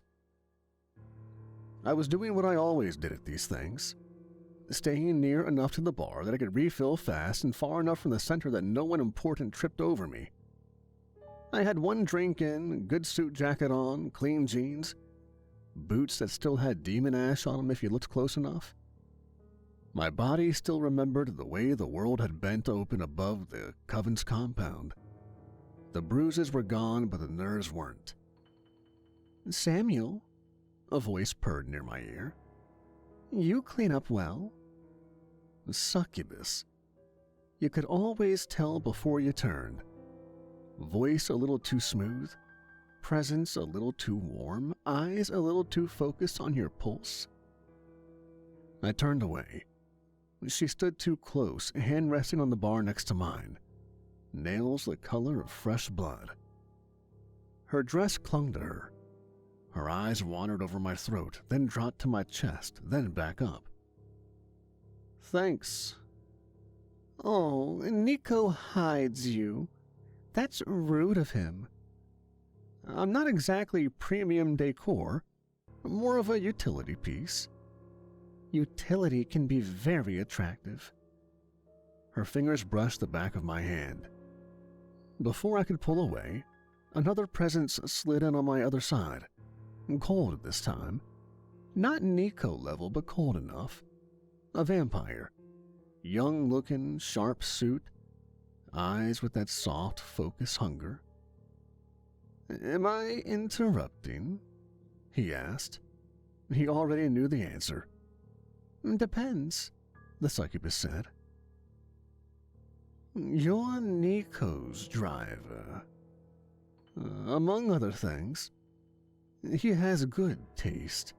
You're wasted as cargo." "I saw him first," the succubus said. "I'm not a drink ticket, you know. I'm just a guy trying to enjoy my drink at a bar." They both ignored me. "He doesn't have a mark. That means he's unclaimed. That means he's free and bored." Her hand slid up my wrist. Nico's voice cut through everything. "Well, he may be unmarked, but he certainly isn't unclaimed. Samuel belongs to me." He appeared at my shoulder, one hand resting light on my back. To anyone else, he looked calm and amused. I saw the faint tightening at the corner of his eyes. "Walk with me." Then to the other two, "Play with a different toy. Samuel is mine." The succubus's nostrils flared. The vamp's jaw clenched. Neither of them argued with him, though. Nico steered me away, through a doorway and into one of the side halls. The moment we crossed the threshold, the pressure eased. "You collect some of the weirdest fans, you know." "I didn't invite them to compete over you. I do not intend to mediate feeding rights over a mortal employee. There are limits to my patience." "Good to know where the line is. I tried to be boring." "You failed. But relax. I did not pull you away to scold you." We moved into his study. The same shelves, same heavy desk. The same faint scent of old books and older blood. The door closed behind us on its own. "I'm listening." He went to the sideboard and poured himself a drink. Something dark in a cut glass tumbler. He poured nothing for me. He knew I still had half a glass outside. "You have been busy, Samuel. God's blood runs, demon sieges, treaties. You have driven more history across this city, in the past couple of months than most anyone I've ever seen. Yeah, my therapist is gonna love it if I ever get one. You lining up more of the same for me? Not tonight. I have a quieter arrangement. A side channel. It might be good for you. I'm listening. There is an establishment. Monster Market. A neutral supermarket for the supernatural. Food only, no spells, no relics. They serve vampires, wares, witches, ghouls. Anyone who needs specialized sustenance without hunting. I raise my eyebrows. You're telling me there's a supernatural Costco and you're only just now mentioning it? I do not enjoy crowds, but it exists. It is respected. They keep strict neutrality. The manager reached out. He needed a delivery driver who understands discretion. And you gave him my name? Of course. You have proven that you can deliver volatile cargo through hostile territory and not open the box to satisfy your curiosity. You are resistant to panic, and you obey instructions most of the time. Flattered. What's the job? Food runs. Blood in bulk, exotic meats, ingredients. No demons, no gods, just inventory. You say that now. I say that because it is true. The risk is not zero, it never is. But compared to your last few tasks, this is a relief. You wouldn't like to pay your rent without watching the sky split, I assume. He wasn't wrong. Who runs the place? A human named Daniel. He inherited the position when the previous manager ascended or descended, depending on who you ask. He understands the rules. He needs someone who can handle the road. I told him you would visit tonight. You scheduled an interview for me without asking? You were going to say yes. Save us both the pretense. I thought about the crack in the sky over the coven. The way the van had fought gravity, the pressure in my bones. I thought about the weight of the envelope Nico had handed me after, and the way my hands had still shaken. Fine, I'll meet your grocery guy. Good. You can still enjoy the party after. Avoid the succubi and the insecure fledglings who think feeding on my driver is a status symbol. No promises, and they seem very committed. He smiled with his mouth, but not his eyes. Try. Monster Market sat in a forgotten strip of commercial space on the edge of a warehouse district. From the street, it could have been any dead chain store. Old signage bolted over with a blank panel. Empty lot, cracked pavement. A few cars scattered near the entrance. Fluorescents hung behind tinted glass. I pulled my microbus into a spot near the employee entrance. The wards along the exterior of the building tingled against the back of my neck when I stepped out. Simple, solid protections. No flashy sigils. Just layers of work that said nothing here happened by accident. The main doors were open, so I went through those. The threshold caught me the way Papa Styx's bar did. Neutral ground had a certain feel to it once you'd walked enough of it. A sense that something large and invisible was watching and keeping score of things. Inside looked, on first glance, like a regular grocery store on night shift. Aisles, metal shelves, end caps full of promotional junk. A few carts parked near the entrance, overhead signs that said things like produce and frozen. Then you read the smaller print. Blood and fluids over one section, with labeled rows for species. Bottles and bags in neat lines, some with medical labels, some handwritten. Special cuts over a butcher counter where something on a hook still had claws. An aisle of dried herbs and powders that did not come from any health food store, in jars with warnings about dosage and side effects. By the door, a sign on a stand. No hunting on premises, no feeding without consent, no magic in the aisles, neutral ground. Violators are removed and banned. A vampire couple pushed a cart past by me, arguing quietly over whether to get synthetic mix or the good stuff.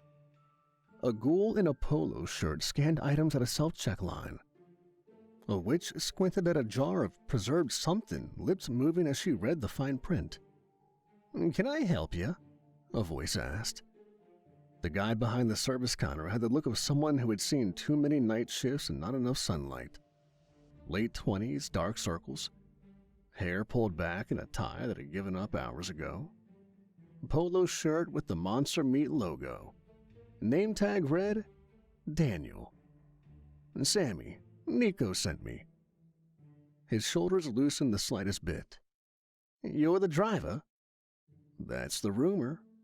"You're human." "So are you." We looked at each other for a second, both processing the relief that came with not being the only soft mortal thing in the building. "Okay, that makes this easier. Come on." He came around the counter and led me through a swinging door into the back. The smell shifted from spices and cleaning products to cold metal and meat. Industrial fridges hummed. Boxes stacked against walls bore labels in multiple alphabets. "First time here?" "Yeah, Nico doesn't strike me as a weekly shopper." "He sends people, mostly for rare orders. He likes good blood and doesn't like leaving the house for it." "That tracks." "He told me you're steady, that you don't go through people's cargo, even when it's weird." "Weird is the gig. So, what's the run?" He picked up a clipboard from a hook by the door. Paper manifest, not a tablet. Handy when tech started glitching around certain items. "Standard restock and one high-ticket transfer. You go to the supplier, pick up the order, drive it back. Everything will be pre-packed on ice. You don't open anything, you don't let anyone else open anything. You don't talk to anyone who doesn't talk business. You get it?" "Got it." "You nervous?" "Always. But this is simple, on paper. We've used this supplier before. They keep everything all right." He handed me the clipboard. I scanned the list. Blood, sorted by type and origin. Various cuts of meat with notes I didn't want to dwell on. Then, near the bottom, one line in bold marker. Prime cryptid organ, client transfer. Do not open, do not unpack. Direct handoff on delivery. Fun. What am I to this client, a ghost? Anonymous buyer. Pays very well. Uses intermediaries. It's a heart. Old and rare. Non-sapient, no souls involved. We don't touch that line, but it's still a lot of responsibility. A heart? He hesitated. That's what the notes say. Big from something that doesn't exist anymore. Used in very high-end rituals. You don't need the details. You're moving a pricey lump that needs to stay cold and intact. Fair. Anything I need to know about the route? It's local. Warehouse on the river's east side. They know you're coming. Their guys will load your van. You bring it right back, no detours, no stops. Payment? He smiled for the first time, a quick flash. You get paid per run, plus a hazard if things go sideways. Nico negotiated on your behalf, which means I'm probably underpaying you for what you've already survived and overpaying compared to my budget. I can live with that. The back door swung again. A woman stepped through carrying a plastic tub of packaged steaks. She set it down on a prep table with a thud. Shoulders broad, hair pulled into a tight knot, apron stained. Her eyes cut to me and held. Woof. You could feel it in the way her muscles sat under her skin, coiled even when she stood still. New guy? She asked. Driver. Sammy, this is Nessie. She runs meat. Nessie, this is the human Nico recommended. She wiped her hands on a towel, looking me over.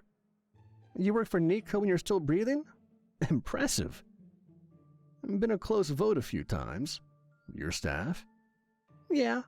Monster Market full-time, benefits and everything. Ex-Grey Fang, if that matters to you. It did. I remembered the band of wolves who had torn into the road during the Eye of Icarus run. The snarls, the way they moved around the van, the way Nico had said Grey Fangs with that mix of annoyance and respect reserved for people too dumb to know when to quit. It doesn't matter to me, as long as you're not going to chew on the rear tires while I'm backing up. She snorted. I left that life. They didn't leave me, but that's their problem. Here, we follow the rules. No hunting on premises, no pack business in the aisles. We sell food. We don't make new bodies. Good policy. She studied me for another beat, then nodded once. Watch the roads. Grey Fangs have been louder lately. If you see bikes, don't stop. Comforting, thanks. Daniel clapped his hands once. All right, you go. We'll have the bay open when you get back. Call if anything feels wrong.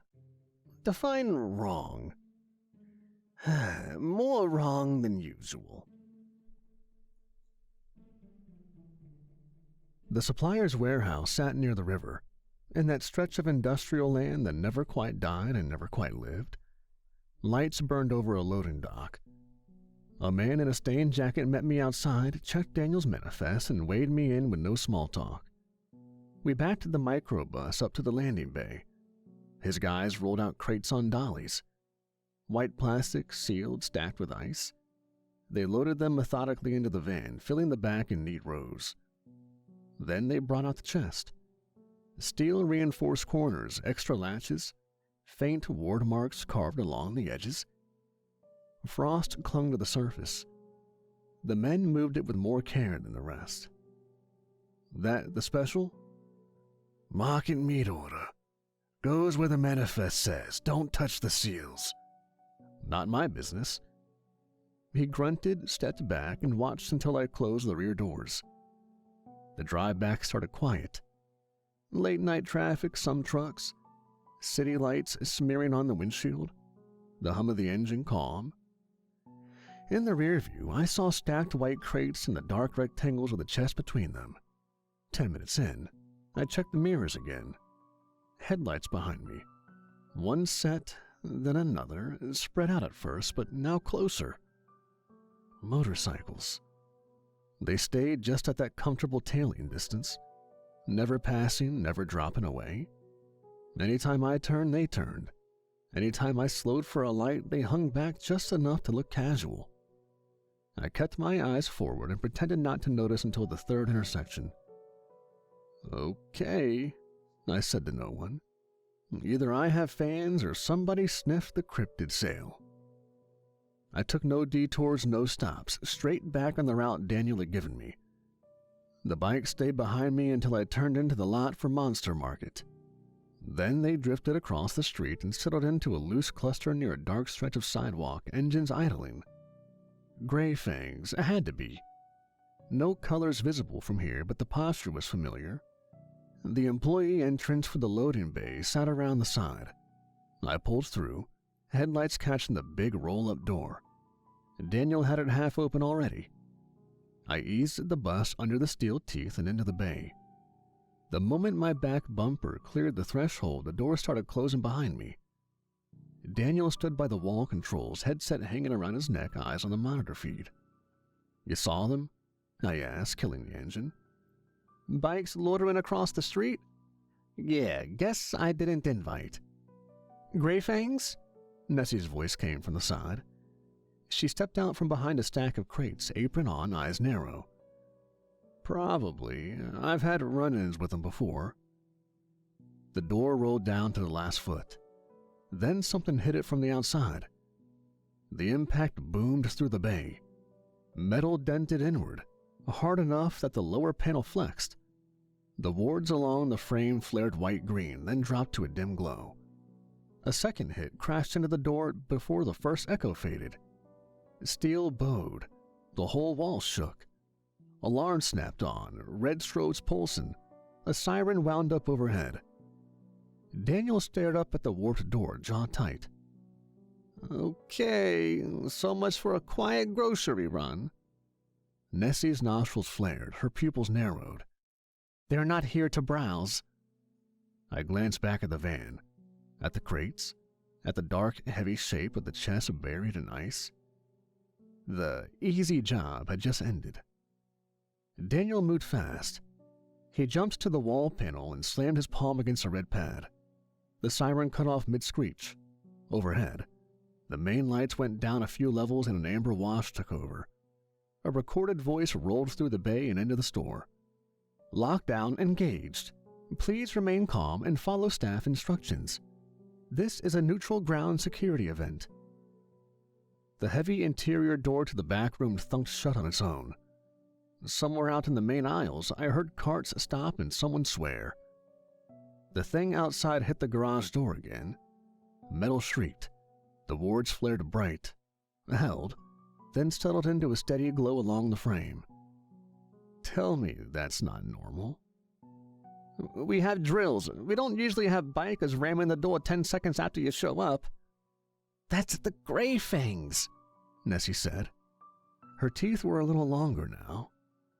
Fantastic. What did I bring him? Daniel grabbed the manifest and stalked to the back of the microbus. I followed. Nessie stayed near the door, head tilted, listening to whatever was happening beyond the metal. We popped the rear doors. Cold air rolled out, carrying the smell of blood, ice, and something thick. Crates lined the cargo bed. Daniel ran his finger down the manifest. Standard stock. Nothing that justifies a except this. Prime cryptid organ, client transfer, do not open, do not unpack. He looked at me. I looked at the one crate that didn't match the others. The steel-reinforced corners, extra latches, frost clinging to the edges. The thing had its own presence. Nessie stepped closer.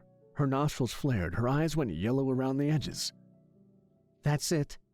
Whatever is in there, that's what they're hunting. The garage door boomed again. Dust shook loose from the seams in the ceiling.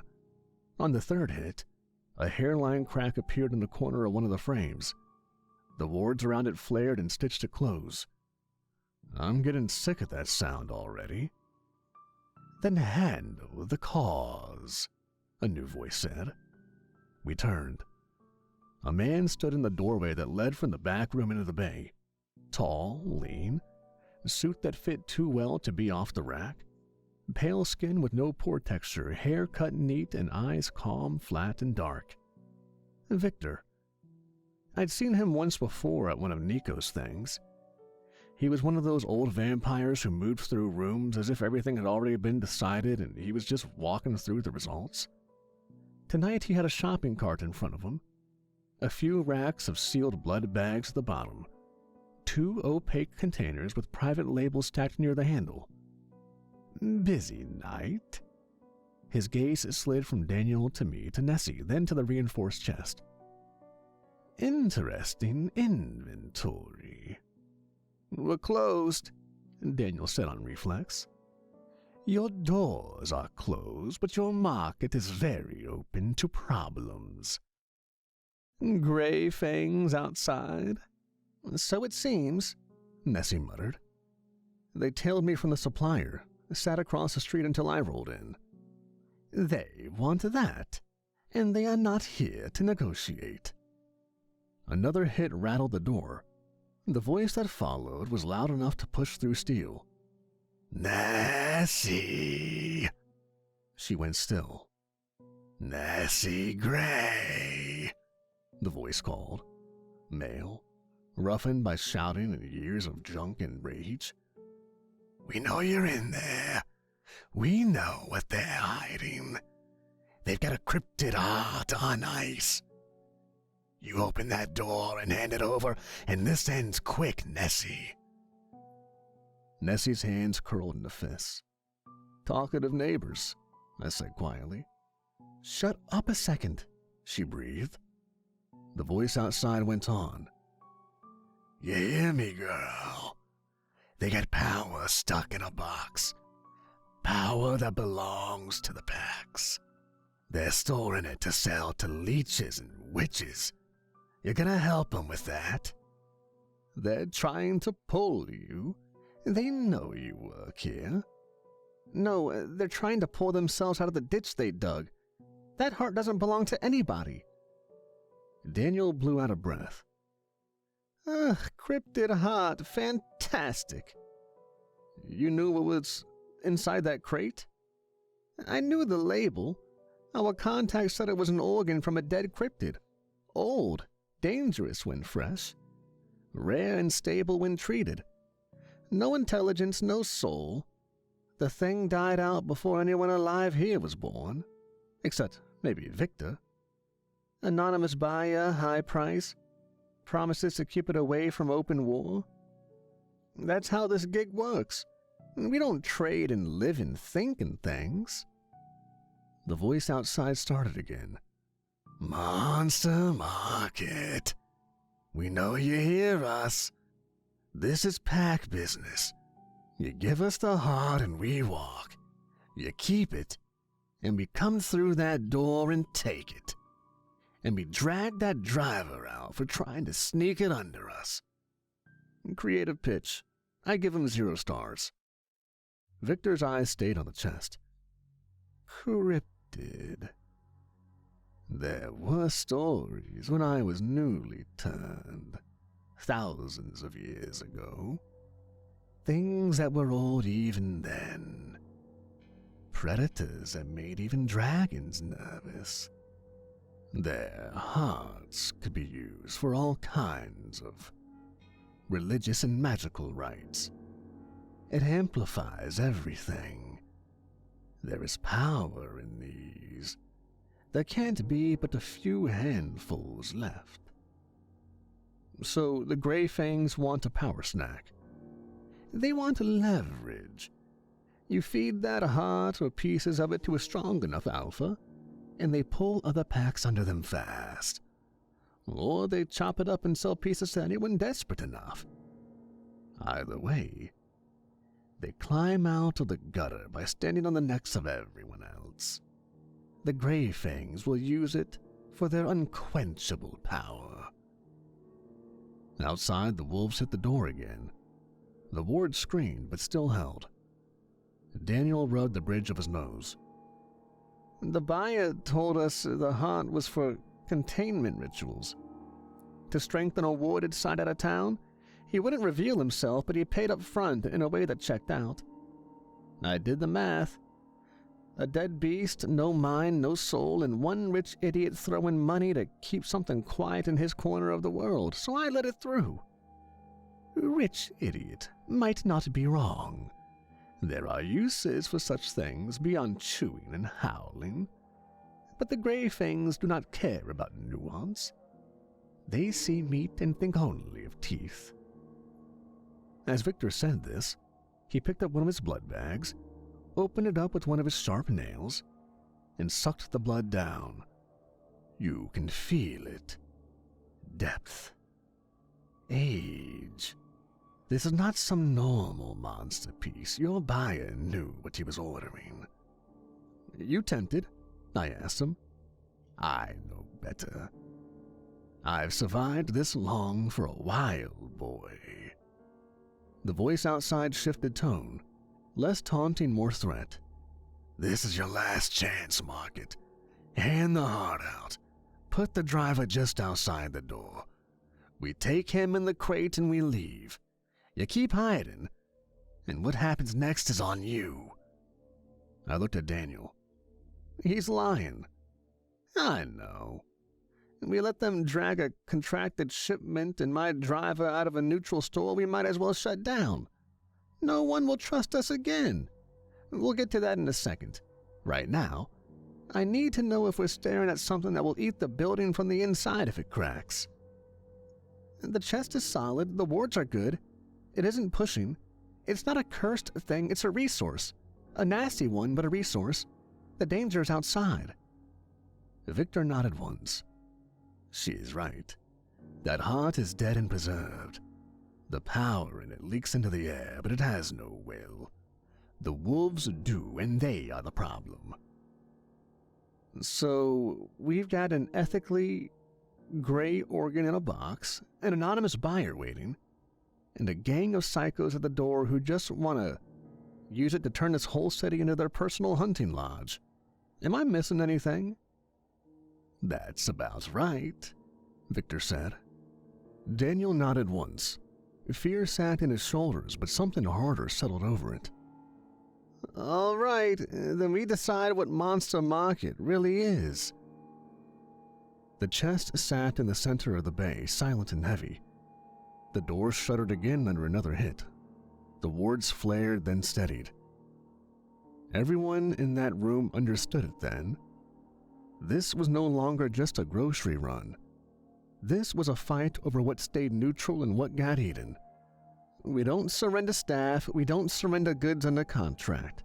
We hold. If they want to claim this place, they have to do it over our bodies. Good, Victor said. I like my monster market. The store speakers crackled. Daniel spoke over them. Attention all staff and customers, this is Daniel. We have a hostile pack outside the building and lockdown is in effect. This ain't a drill. Somewhere out in the main aisles, someone swore loud enough that we heard it through the walls. Non-combatants, please move to reinforced areas. The freezers have secondary wards. The storerooms between aisles 2 and 3 are the safest. If you don't know where to go, find an employee and ask. Anyone willing and able to help defend the market, report to central aisles in the main floor. We will not be handing anybody over. He let go of the button. That sounded pretty good. Fake it until you don't die. We need bodies on the floor and eyes on the wards. Go. Nessie pushed through the inner door to the store. Victor followed, cart rolling ahead of him until he parked it against the wall and left it. I jogged behind them into the main aisle of Monster Market under emergency light. The place looked different now. Most of the ambient chatter had gone dead. Customers peeked out from around displays. A witch in denim jacket cracked her knuckles, muttering under her breath as spell marks crawled along the backs of her hands. A ghoul clerk reached under a checkout lane and pulled out a bat with engraved sigils burnt into the wood. A squat demon in a stained apron rolled his eyes, handed off his broom to another worker, and stopped toward the front, grumbling about never getting a quiet shift. Nessie took over without asking. You with the bat. Front aisle by the blood section, she said to the ghoul. If anything gets that far, they can't reach the coolers. Witches, I want you back from the front line working through cover. We don't need friendly fire. 2 witches moved and nodded into flanking positions near the ends of the aisle, behind stacks of canned goods. Sammy, you know how to move in a fight? Mostly away from swinging claws. Good enough. Help block corridors, keep people moving. Victor had drifted near the front of the store. He loosened his tie and rolled his shoulders, quiet and composed. The next hit on the building didn't come from the loading bay. It came from the left side of the structure near aisle 8. A deep hammering force struck the wall twice, then a third time. Wards flared through the drywall in a pattern like cracking glass. The air tasted sharp and metallic. Nessie looked up. Side entrance, they found a thinner spot. A 4th hit landed. A spider web of red light traced itself along the ceiling. Everyone off of 8, now! Aisle 8 emptied fast. 2 seconds later, a section of the side wall bulged inward. There was a tearing sound as something in the ward pattern gave. Plaster split. A hand with too much fur and 2 long claws punched through the wall and tore downward. That's our breach, let's go, Nessie said. She charged towards the aisle. I grabbed a rolling cart full of bulk rice bags and pushed it in the same direction. Victor moved, not quite a blur, but faster than any human. The wall gave in a rough circle. 3 wolves forced their way in through the broken section, muzzles full of teeth, eyes glowing. The one in the lead stopped when he saw Nessie. Recognition flared. Well, they do keep you like a pet. Hello, Rake. Still compensating with the vest, I see. Run away from home and get a job in a grocery store. You always did, I? The two behind him chuckled. One of them sniffed the air, head tipping toward the back of the store. Oh, it's here. Close. I can smell it. It's a pack, right, Nessie? You know it's ours. It's not yours. You didn't kill it. You didn't track it. You just heard there was meat with magic in it and decided it belonged to you. Better with us than in some freezer for leeches and spell flingers. You gonna stand between us and it? For them? She didn't answer with words. She answered by leaping at his throat. They hit the floor hard. Claws tore at flesh.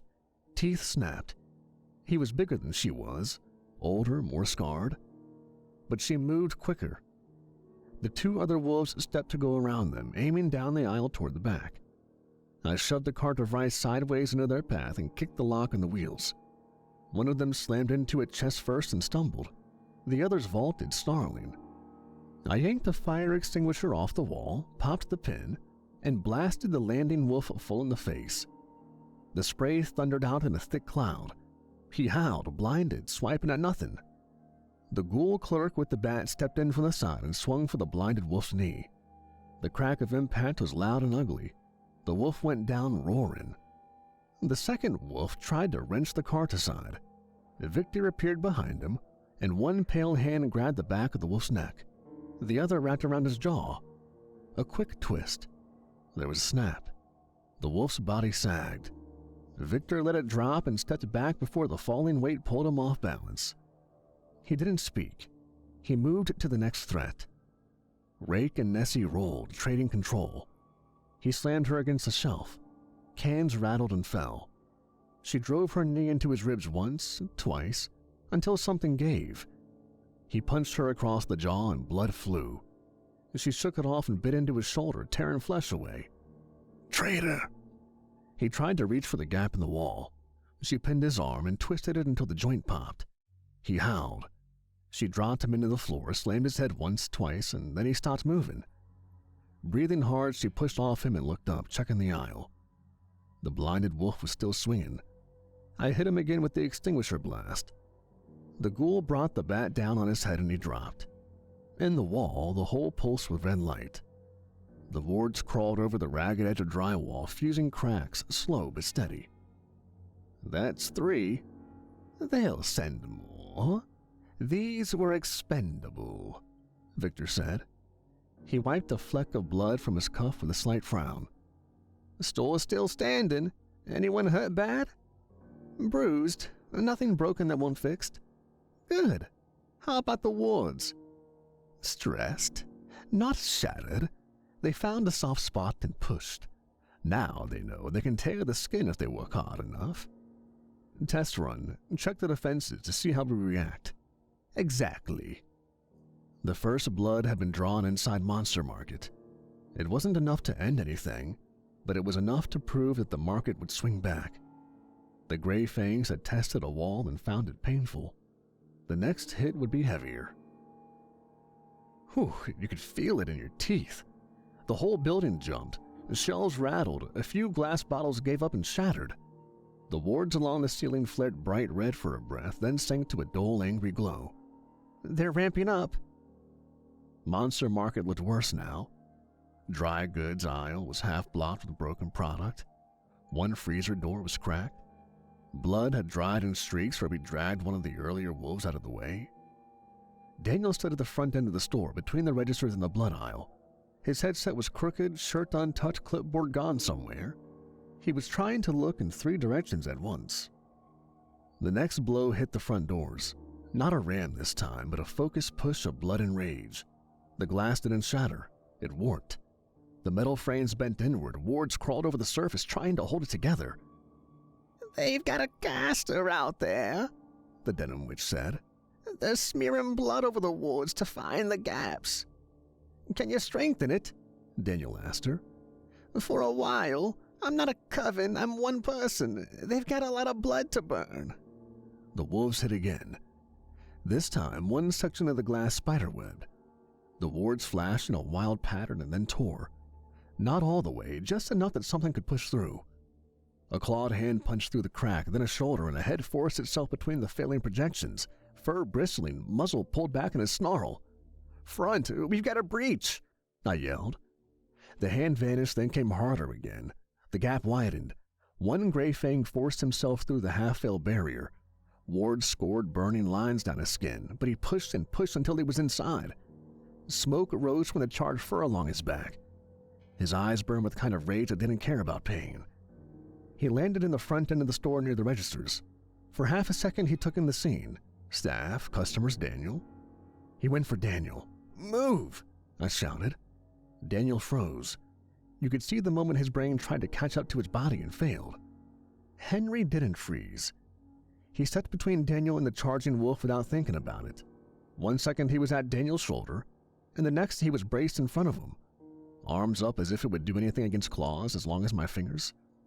It didn't. The wolf hit him full on. Claws tore through shirt and skin. Henry's breath left him in a grunt that cut off in the middle. The wolf's jaws snapped once at his throat. Blood sprayed across the register counter. Daniel screamed his name. The wolf dropped Henry aside like trash and reached for Daniel again, eyes locked on him. He didn't reach far. Victor moved. One moment he was down the aisle, hands empty. The next he was in front of the wolf. No blur, no flash. Just a step that closed far too much distance in one smooth line. The wolf swiped at him. Victor slipped past the claws, caught the wolf's wrist in one hand and his chest in the other. His fingers punched in. There was a wet crunch, then another. Victor's hand came back holding something red and heavy that pulsed once and then sagged. The wolf stumbled, eyes wide, mouth working, soundless. His legs gave out. He hit the floor in a heap. Victor dropped the heart onto the tile. It rolled once and came to rest in a smear of blood. The whole front end of the store went quiet except for the howl outside and the ragged sound of Daniel trying to breathe. And Henry lay on his back, eyes open and clouding. His shirt was a mess of red. There was a hole where his throat should have been, but a throat and not an open ruin. His hands twitched once, then flattened. Daniel dropped to his knees beside him. Henry, no, stay with me. Come on, man." The witch knelt on Henry's other side. "There's nothing. He's gone." Daniel's hands hovered uselessly. Blood soaked into his pants. He stared down at Henry's face as if he could will his clerk to sit up and complain about the mess. Nothing moved. Outside, the wolves slammed the door again. The cracked section of glass shivered. Wards tried to knit, but less eagerly now. They had lost something when that one wolf forced his way in. Nessie came up behind us, breathing hard. She looked at the corpse on the floor, then at Daniel, then at Victor and the torn open wolf. "This isn't going to stop. Not while they still think they can get inside and feast." Daniel didn't answer. His eyes were fixed on Henry's face. "He was a kid. He worked here 2 nights a week. He used to bring in donuts from the human bakery down the street and complain that no one appreciated them enough. He even kept a stash of lollipops under the counter for freaked-out customers." "I know." Nessie's jaw tightened. "They're not going to stop," Victor said. "Even if we push them back again, they'll regroup. They'll come with more blood and more bodies." Enough. We're not a vault, we're a market. We close deals. We don't hoard weapons until some pack decides they get to roll dice with our lives. We have to burn it. We have to destroy the heart and send it back to wherever it came from. We deny the Grey Fangs the power they so desperately want. Your buyer isn't going to like that, Daniel. I don't care about the buyer, man. This is our lives here. Henry just died. Others could too. All right. Nessie, Victor, Sammy, back to the bay with me. We've got a heart to kill. We left Henry on the floor and walked. Nobody said a word on the way back. The chest waited in the loading bay. Frost clung to the metal. The wards along its edges pulsed slow and steady. Daniel stopped in front of it. His hands were still red where he grabbed Henry. "That thing isn't worth one of mine. I don't care who paid. I don't care what they promised. We're killing it." Nessie nodded once. "Good." The denim jacket witch and an older witch came in through the inner doors. The older one's apron was streaked with ash and chalk. "You mean it? You're ready to wipe the heart?" "Yes. Can you do it without blowing a hole in my roof?" "Not with just fire. It's too loaded. Burn it wrong, and we could release whatever power is stuck in there." "We're short on options. What does gone look like?" "We smother the power while we burn it." Her gaze went to Victor. "We drown it in something even more ancient. Something to contain the power." Victor watched her. "You want my blood?" "Yes, we need it. Blood magic is incredibly powerful." "Any risk to me?" "Minor sting. Unless you jump into the fire, you'll be fine." He rolled his sleeves back. "Then take what you need. This market makes my life easier. I prefer it unbroken." She cut his wrist quick, caught what came out, and smeared it onto her palm. The blood darkened as it hit air, thicker than it should have been. She flicked it out in drops around an empty section of floor. Each drop hit and sank, leaving a black point that pulsed.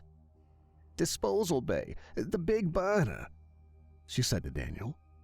He led us through another door into a smaller room, steel hatch on one wall, heavy furnace on the other. It smelled of old smoke and cleaning chemicals. "This is where we get rid of the stuff that can't go in normal trash. You're about to give it the worst meal it's ever had." The older witch traced a circle around the center of the floor. Where her finger passed, faint blue lines appeared on the concrete and closed into a ring. The denim witch added chalk marks between the blood points, quick and practiced. "Bring the chest." Nessie and I dragged it in on a cart. It was even heavier now that we knew it was inside.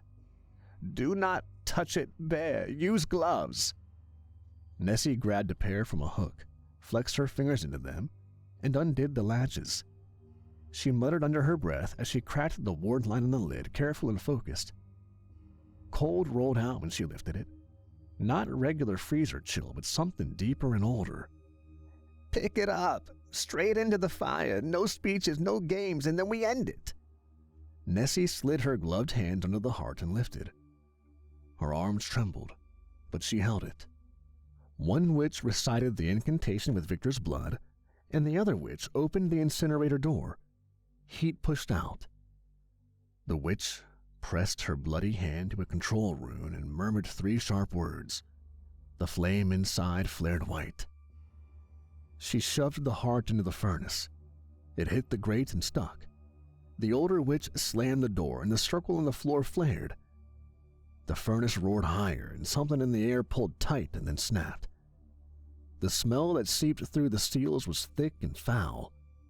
A burned animal stench that carried the hint of something heavier, then faded as the fire did its work. Outside, the wolves howled. The pitch changed halfway through, confusion and anger cutting into the sound. The witch's chanting slowed. The lines on the floor dimmed. "It's breaking apart. Give it another minute." We stood there and listened to the fire. When the glow in the circle finally went out, the older witch stepped back, breathing hard. "It's done. What's left in there is waste. No more heart and no more power." I let out a breath. Nessie peeled off the gloves and tossed them into a bin. Daniel looked at the furnace door. "Okay, now we tell the dogs outside the buffet is closed." A howl went up, sharper than before. It rose, cracked, and turned into a steady string of curses that didn't need words to carry any meaning. "Yeah, buffet's gone." They hit the front doors again. The glass shrieked. Nessie rolled her shoulders. We headed back to the main floor. The front of Monster Market looked worse now. The big entry doors were spiderwebbed, bowed inward. Cracks traced through the plaster around the frames. Makeshift barricades of carts and toppled displays blocked direct paths. Staff and customers stood behind them. Witch hands glowed faintly. The ghoul clerk held his bat low. The demon in the apron gripped a cleaver that could probably take a hand off a giant. Monster Market, you burned it. You burned our claim. You think that saves you? No one answered. You're dead. All of you. The clerk, the little trader wolf, the leeches who shop here. You're all on our list now. Enjoy waiting for us. He hit the doors again with something heavy, and the wards blazed. Then the pounding stopped. The howls faded. We heard engines rev. Tires crunched on broken glass. One by one, the bike sounds pulled away from the building and rolled off into the distance. The last engine cut off somewhere far down the street. Daniel exhaled hard. All right. Everyone stand down. Stay cautious, but stand down. They're gone for now. He hit the pedal for the lockdown. The recorded voice came back on, this time calmer. Lockdown disengaging. Please remain inside until staff direct you to exits. Thank you for your cooperation. The wards around the interior doors relaxed. The lights in the aisles brightened back to their normal cold wash. People shifted. Groans, low laughs, little curses. Cleanup started. People fetched mops, rags, patch kits for wards. The two witches moved along the walls, mending cracks in the spellwork. The ghoul and demon dragged wolf bodies towards the back to deal with later. I helped pull broken shelves upright and topple displays. It felt good to move. After a while, Daniel came over, envelope in hand. He looked older than he had at the start of the night. This is your pay, plus hazard. It ain't enough, but it's what I can do without bankrupting us. I took it. The weight felt good. If you want more runs with us, you've got a route whenever you need work. Grocery runs that bite back. I'll think about it. I left Monster Market through the side hatch they were using while someone figured out how to fix the front. The parking lot was empty. The night air felt good outside. My van sat where I left it. I slid into the driver's seat, set the envelope on the passenger side, and rested my hands on the wheel for a moment. This was supposed to be the easy job. Just groceries. Pick up boxes, drop them off, and enjoy the quiet. Instead, I watched a kid die, helped burn an ancient heart so no one could weaponize it, and stood inside a supermarket while a werewolf gang tried to tear it open. Still better than a demon in the sky. I started the engine. The van rumbled to life. There would be more calls. Nico would need something. The Coven would need something. Now Monster Market would too. The night shift had its routes. And I'll keep getting hired to drive them.